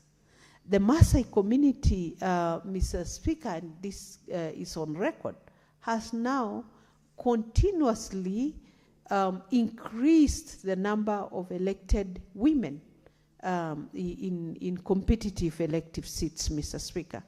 Mr. Speaker, I have always mentioned that the Samburu people in Samburu West have elected Naisula Lesuda as their constituency holder. And Laikipia North have elected Sarah Lekorere as their constituency MP. And Mr. Speaker, the Narok people of the people of Narok North, the seat that was held by the Maasai kingpin, Mzee Olentimama, today, I think this should be documented. That seat is occupied by a lady, Agnes Pareyo, Mr. Speaker. Mr. Speaker, I am also privileged to have been elected in a competitive elective seat, constituency seat twice, 10 years. And Mr. Speaker, they didn't elect me. They didn't fail to elect me. I am the one who got a bigger vision and wanted to represent them at a more senior capacity, Mr. Speaker, and I went to contest for the seat of governor. But I got elected as Member of Parliament for Kajiado East for 10 years, Mr. Speaker. And today, I know the people of Kajiado are ready to elect me as a woman governor, Mr. Speaker. And the Kenyan community has shown that you know, they continuously elect women governors. Today, at least on the 2022 general elections, 7 women were elected as governors. Even if one has been haunted out of the office, Mr. Speaker, for flimsy reasons, Mr. Speaker, I would still say the people of Kenya elected 7 women governors, Mr. Speaker. And Kenyan women continue to hold very crucial roles. The Chief Justice today is a woman. The Attorney General is a woman. The Deputy CJ is a woman, Mr. Speaker. And so, Mr. Speaker, the Kenyan society is ready for women leadership. Mr. Speaker, let me also talk about budgeting. If we are serious, Mr. Speaker, we must then pass budgets that are gender responsive. We must also involve technical expertise on gender issues, Mr. Speaker, so that our progress is well guided, Mr. Speaker, with the technical know-how, Mr. Speaker. Mr. Speaker, let me say, because I can see time is moving, that Kenyans are ready to elect women in all elective seats. Mr. Speaker, let me also say that the Kenyan society has no problems with women. The only thing we need to is that for policymakers, for those who are executing and implementing, they must be true to the spirit of the Kenyan Constitution and to the spirit of the Kenyan people. And so, Mr. Speaker, I do support this motion. Mr. Speaker, I don't know why I'm being pushed, because I still see I have some 2-3 minutes for my time. And so kindly allow me to execute my position, Mr. Speaker. Mr. Speaker, you know, when I talk about the gender responsive budgeting, you also realize that women are the small traders. And Mr. Speaker, they hardly receive credit advanced to them because of not having, you know, collaterals like title deeds. Yet women are very good payers. You know, they are faithful in paying back their loans, Mr. Speaker. And so they need to be considered in accessing, you know, subsidies, in accessing credit advanced, Mr. Speaker.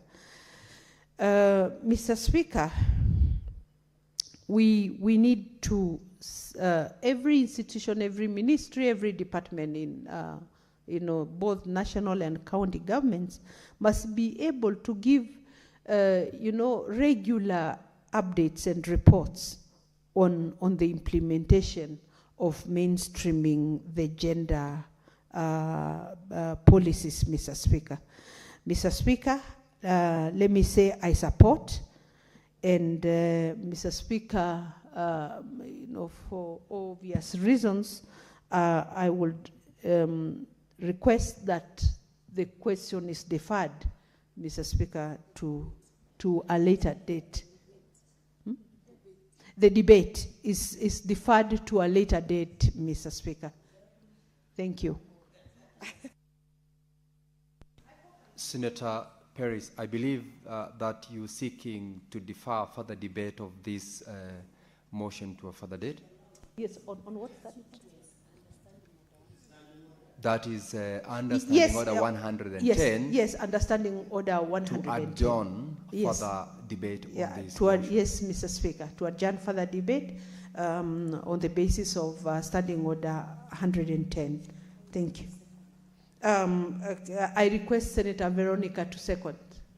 Senator Veronica. Honorable Speaker, thank you for the opportunity, and I want to thank my sister, Senator Paris Tobiko, for what she has contributed, and I want to second the motion she has moved for the further debate to be postponed to a future date, maybe tomorrow, Honorable Speaker, in view of the fact that this is a very important motion. And there are many, many senators and members of Kenya Women Senators also who would wish to contribute to this debate. And in view of the fact that Parliament has really struggled with compliance on gender matters, Honorable Speaker, I would urge you to allow this motion to be, the debate of this motion to be postponed to a further date. Thank you, Honorable Speaker, and I hereby second the motion for deferment of debate. Thank you, Senator Veronica.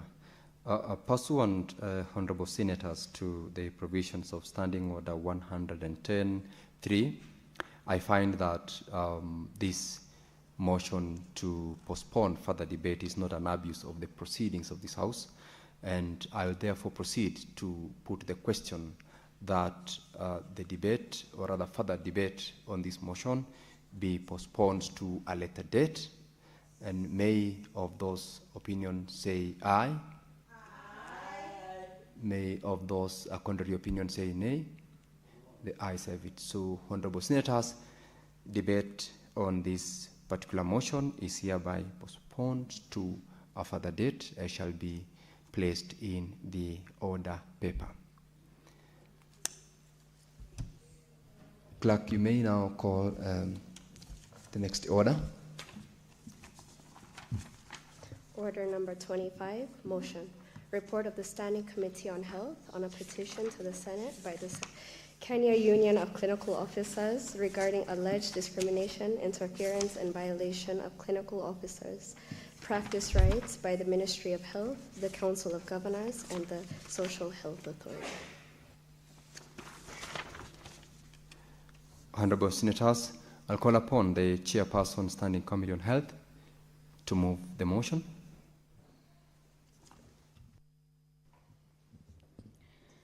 Thank you, Mr. Speaker.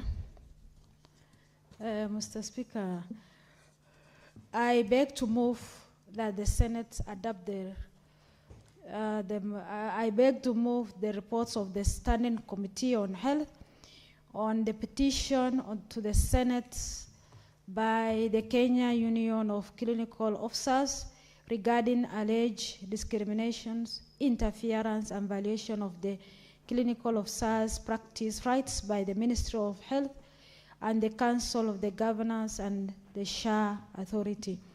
Mr. Speaker, the petition by Kuso raised a weighty question touching on the health system, labor relations, the health workforce governance, and access to the service. In particular, the petitioner complained of alleged discrimination against clinical officers in implementation of the SHA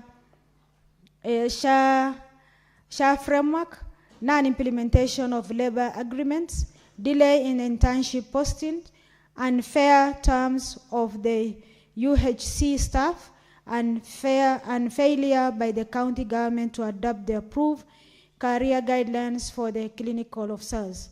Mr. Speaker, the prayer, which has been sorted among other interventions, the end to the exclusion of the clinical officer from empowerment process, full implementation of the return to the work agreements, posting of the all clinical officers due for internship with harmonized payments, and immediate conversion of UHC staff to the PP permanent and pensionable term.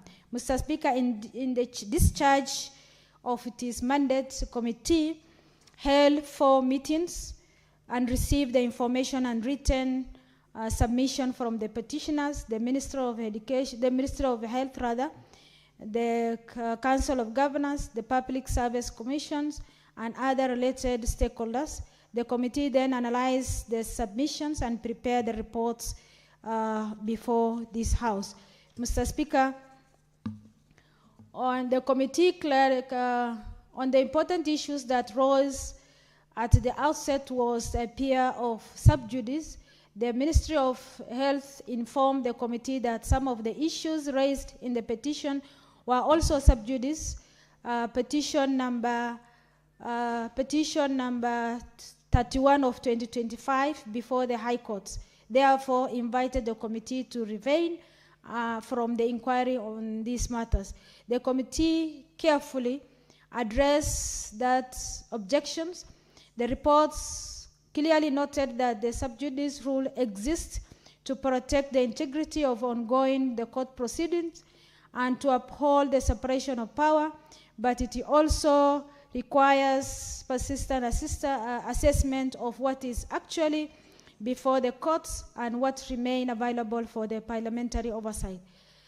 Upon the consideration the scope of the court's cases, the committee found that the issue of empowerment by the SHA was indeed the subject of the active judicial proceeding. However, the matter concerning the implementation of the return to work agreements, posting of the interns, and the conversion of the UHC staff into the permanent and pensionable position fell outside the court's active consideration, therefore remain open to the parliamentary scrutiny. The committee inquired and confirmed that the central place of the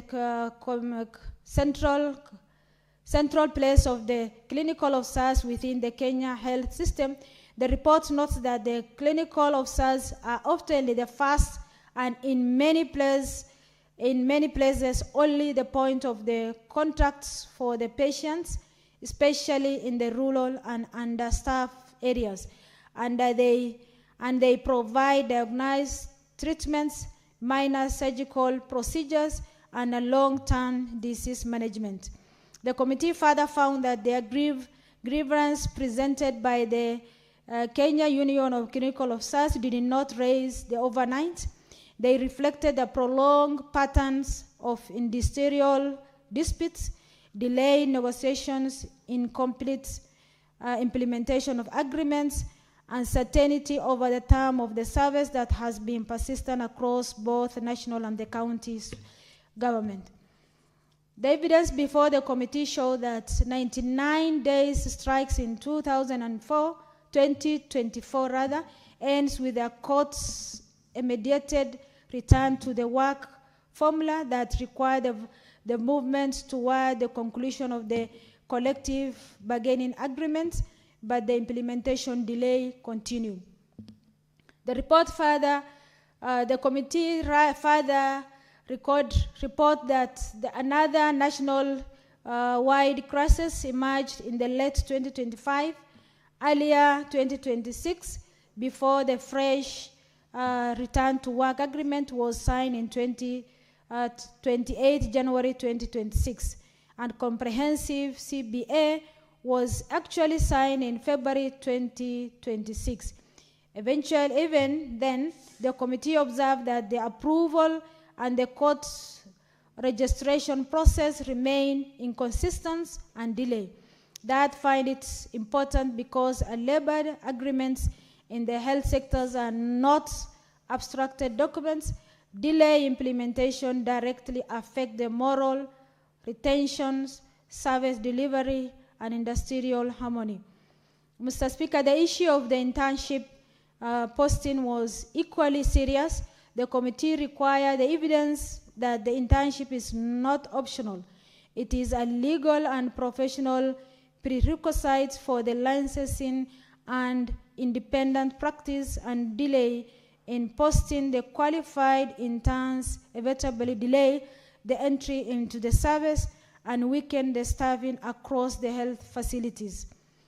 The committee specifically noted that the large cohorts of qualified clinical officers remain pending posting for the internship, and that KUSO informed the committee that 5,433 practitioners were awaiting internship placements.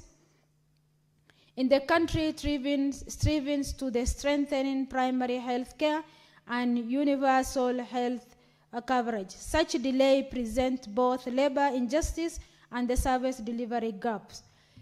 On the question of the UHC staff, the committee found a long-standing implementation problem that has not been resolved with the agency, and it deserves.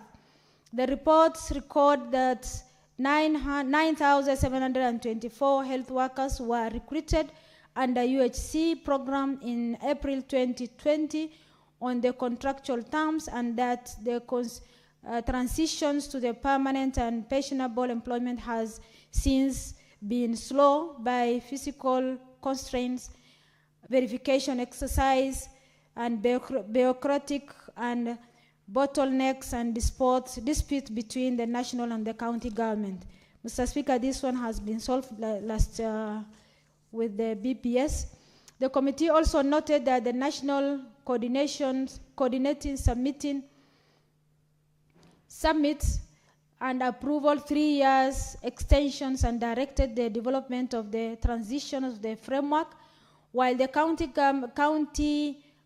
Council of the Governors had resolved to transit the salaries to SRC prescribed rates effective from 1st of September 2025.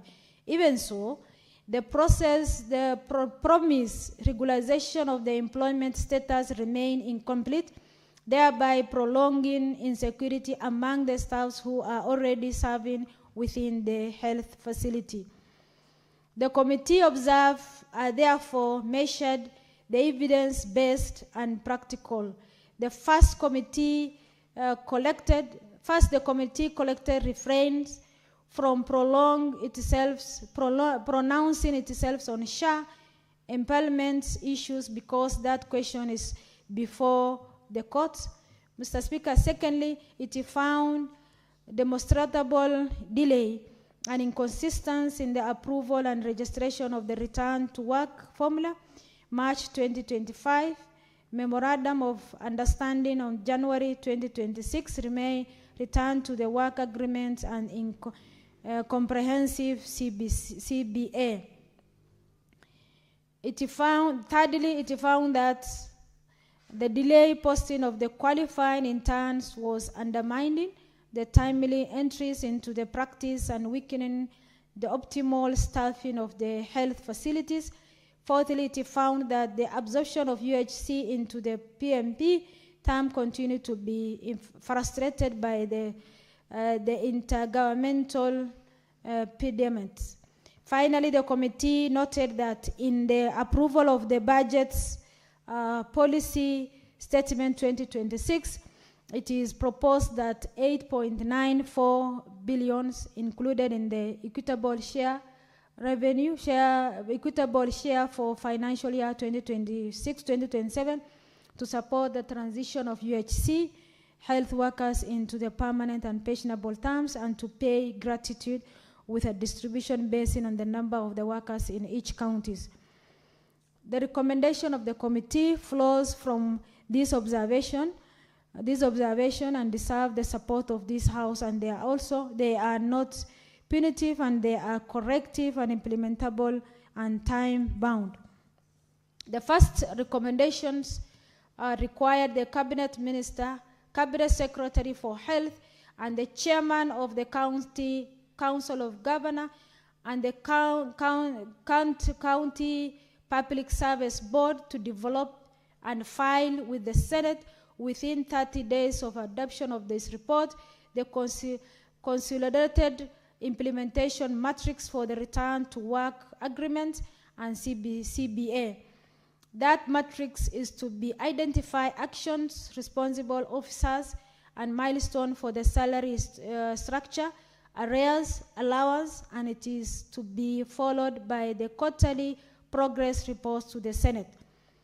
The second one, the recommendation is particularly important because one of the recurring weakness in the public sector labor relations is an absence of the agreement implementation dishonored. That agreement implementation dashboard. By requiring the time-bound matrix and regular report, the committee has given a Senate a practical oversight in instruments rather than mere declaratory resolution. The second recommendation directing the Ministry of Health and the Council of the Governors in consultation with the CUS to develop and circulate within 60 days standardized human resource for health deployments guidelines covering the internship, permanent and pensionable adoptions, permanent and pensionable absorptions and transfers. That recommendation addressed the structural gap in the workforce planning and should reduce even practice across the countries. The recommendation calls upon the Ministry of Health, the county government to fast-track the establishments and the requirements, the establishment and recruitment and appointment process required to integrate all the duly verified UHC and Global Fund staff into the approved county staff structure in a full constitutional and statutory compliance. It also required the Council of Governors to urgently conclude the binding intergovernmental agreement with the national government to secure full and timely financing of the resulting wage bill and including and pending arrears. The fourth recommendation is equally subsequently, and it urged the National Treasury to reinforce the proposed 1.94 billion for UHC conversion to in the financial year 2026-2027, ensure timely reimbursements to the counties, and put in place a safeguard against diversions or reallocations while requiring the settlement of outstanding gratitude arrears within the first quarter of that financial year.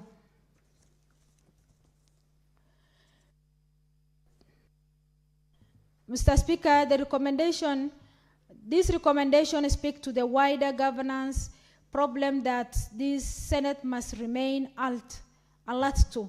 Devolution assignment. Senator Mariam, I did not want to interject while you are proceeding, but please note the sir left the seat and now it's Madam Speaker. Sorry for that. Madam Speaker, the recommendations speak to the wide governance problem that this Senate must remain alert to. Devolution assigned counties central roles in the health service delivery, but efficient management of the human resource for the health still require the structural cooperations between the national government and the county government and independent commissions and the professional bodies. Madam Speaker, such coordination fails. Where such coordination fails, the effects are immediate and severe. Industrial unrest depend and training personnel remain underutilized. The country facilities become understaffed, and the patient bear the burden through the delays and disrupting the care services. This is why this report is not merely about one cadre of the health workers. It is about reliability, fairness, and stability of the public service, public health system. As Madam Speaker, the Senate as protector of the county interests and as the House charged with the oversight on the matters affecting the counties should therefore adopt this report so that the recommendation acquire authorities of the resolution of the House, and so that the relevant institutions are placed under a clear obligation to account for the implementation. Mr. Speaker, Madam Speaker, on that, Madam Speaker, we need this report, this recommendation to be done, to be implemented after the report has been tabled, and it must be, because this will affect the service delivery of our city, our people. Madam Speaker, with that, the committee appreciates the participation of the petitioners and all stakeholders who made the submission during the inquiry, and these engagements enable the committee to distinguish between whether the proper than the courts and matters that require the urgent parliamentary intervention. Madam Speaker, with the time, I beg to request the Senator Cherargei to second. Thank you. Senator Cherargei, you can proceed.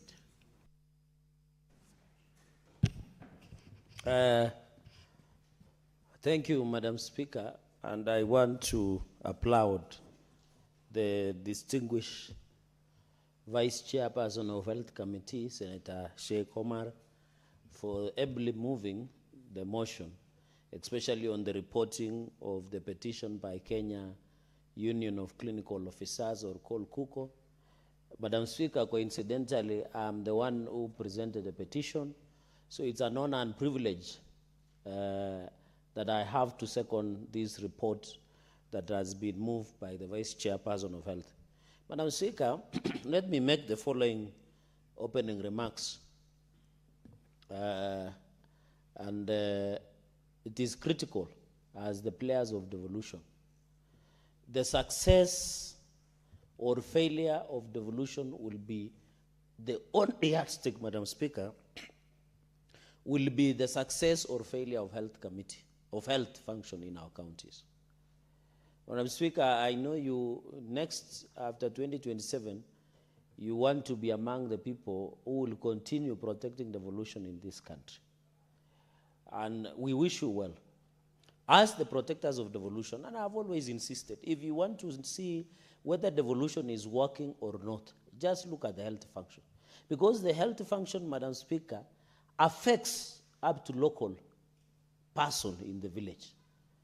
And despite that, more than 4 trillion Kenya shillings have been allocated to counties from 2013 to date, one of the most deplorable, the most service that is not provided, Madam Speaker, is health. Madam Speaker, I had the privilege together with the health committee to host them in my county. I visited Kericho County Referral Hospital. We went to Meteite Sub-County Level 4 Hospital. We went to Nandi Hills Level 4 Sub-County Hospital. We went to Kapsabet County Referral Hospital. And there is one common denominator. Apart from understaffing, demoralized, there is a factor of untidiness and deplorable, pathetic cleanliness within our counties, Madam. But one thing stuck out in and it is across the country, is that clinical officers are the only saviors in most of our health facilities. Madam Speaker, you have to know the history of clinical officers in this country. When it was started by Moi government, it was noble and it has continued to provide quality health services. And therefore, the failure of empowerment of them by the Social Health Authority and the Ministry of Health and county governments is very unfortunate, Madam Speaker. And I'm happy the committee has agreed with a petition from Kenya Union Council of Clinical Officers, Madam Speaker, in the right direction. And I hope, as the committee has proposed, by the 30 days on the debate and adoption of this report, Madam Speaker, we must implement the recommendations that have been made to the letter by the Committee of the Health, Madam Speaker. And I believe, and I want to believe, just the way some of us are Christians, the way the Bible encourages us not even to change a comma. In this report, we should not change a comma, Madam Speaker. The clinical officers are the ones making our health facilities function. When nurses are not there, because Madam Speaker, you have to know the training of a doctor, and even getting doctors in some of the health facilities is hard because their training and hiring is very costly, Madam Speaker. So the people who treat us, even some of us who grew up in the village, we call clinical officers daktari. Yes, they are doctors. But they are the saviors of most of our facilities, Madam Speaker. And they treated us very well. And you have to appreciate there are more than 30,000 clinical officers across the country, Madam Speaker. And most of them are specialists that we rely in our hospitals, Madam Speaker. Include anesthesia, reproductive health, pediatricians, ophthalmologists, oncology, nephrology, ENT, Madam Speaker, among others, and even cataract surgery, orthopedics and trauma, among others, where they are specialists, Madam Speaker, as clinical officers. So the fact that there were discrimination in empowerment, and this is where this petition rests, Madam Speaker, is very important that the Social Health Authority, which is working by the, and Madam Speaker, I want to confirm before the House, I know the CS of Health might appear tomorrow during question time. And I'm happy that every referral hospital we went, be it Kericho and others in Nandi, Social Health Authority is working. And you know, in level 5, they are giving up to per day to a patient 3,920. Madam Speaker, Social Health Authority is working, but the governors are the one failing this country. Because when you go and get treated, there are no drugs in hospitals. So people go and buy drugs outside in pharmacies, and that is when now people say SHA is not working. Because governors have failed to provide drugs. We went to Nandi. They brought drugs midnight. Some of them were empty boxes, Madam Speaker. And we saw in Kericho, Madam Speaker, a patient SHA had fully paid for them. So while we appreciate SHA to work it is the failure on the part of governors, and it is not only governors, all of them, including Muranga Governor, Madam Speaker, including Wajir, where the COG chair comes from, Madam Speaker. The SHA is working, but there is no drugs in hospital, Madam Speaker. It is working. Another issue, because these are clinical officers' reports and they do prescription, they treat our people, and that is why we think SHA, for SHA to be efficient, the empowerment of clinical officers, which this petition rests on, and as proposed by Kenya Union of Clinical Officers, KUKO, they must be empaneled for efficiency and provision. Madam Speaker, you are one of the senior lawyers of this country. You are an SG emeritus of a ruling party, United Democratic Alliance, Madam Speaker. I have seen our current SGs coming under barrage of attacks from, especially, I saw my colleagues from ODM trying to direct how UDA should operate. But I want to advise them, Madam Speaker, because you have been an SG, to keep off UDA matters. We will handle our UDA matters as it should be, Madam Speaker. As a lawyer in this country, Article 43 is very clear that health is a right. It's a basic human right. That is why Kenya and the Kenyan Constitution have a progressive Bill of Rights. For that to be effective, Madam Speaker, for that to be fair, Madam Speaker, to the country, you must appreciate that, Madam Speaker, that we must empanel clinical officers. When you go to dispensaries, you go to level 2, level 3, there are no doctors up to level even 4. The people we rely are clinical officers. They treat our grandmothers. They treat our mothers in the village. They are the CEOs, clinical officers, Madam Speaker. So this empowerment, and I think it offends Article 27, Madam Speaker, on the issue of discrimination. Because, Madam Speaker, the basic human rights of access to affordable, quality health care is a basic human right of every Kenyan. And I think, Madam Speaker, the drafters of the Constitution and Kenyans who gave themselves this Constitution made sure that access to medical care includes qualified, competent, and clinical officers and health practitioners, Madam Speaker. So I want to appreciate the findings of the committee on the issue of, Madam Speaker, and even there were over 1,000 facilities denied empowerment and contracting. Madam Speaker, you have to appreciate, and Kenyans should know this, that 1,000 facilities had empanelment of clinical officers under the defunct national NHIF, National Hospital Insurance Fund, NHIF, Madam Speaker. It is not something new. Kenyans should not understand, Madam Speaker, so that I'm bringing up to speed, or anybody who is watching these proceedings, Madam Speaker. 1,000 facilities are the ones who provided this empanelment, Madam Speaker. And therefore, it is very critical, Madam Speaker, that the clinical officers must and should be empaneled as by the SHA. Otherwise, it will be discriminatory, Madam Speaker. While SHA, Madam Speaker, I noticed something about SHA also. They are rejected claims, and I hope the CS will address tomorrow, is I went to Kericho, Madam Speaker. When they were processing billing and release of patients, I noticed that there are so many rejections from SHA. And some of the reasons, by the way, I think SHA also needs to be very careful when they are rejecting, because, Madam Speaker, when I asked a clinical officer when they were processing, they had sent all the details, including birth certificates, Madam Speaker, that the SHA did reject without following the proper procedure, Madam Speaker. Honorable Senators, it's now 6:30 p.m. time to adjourn the Senate. And Senator Chiradige, you'll have a balance of 10 minutes when we next resume Senate and this motion is called. So the Senate therefore now stands adjourned until tomorrow, Wednesday, 22nd April 2026 at 9:30 a.m. Thank you.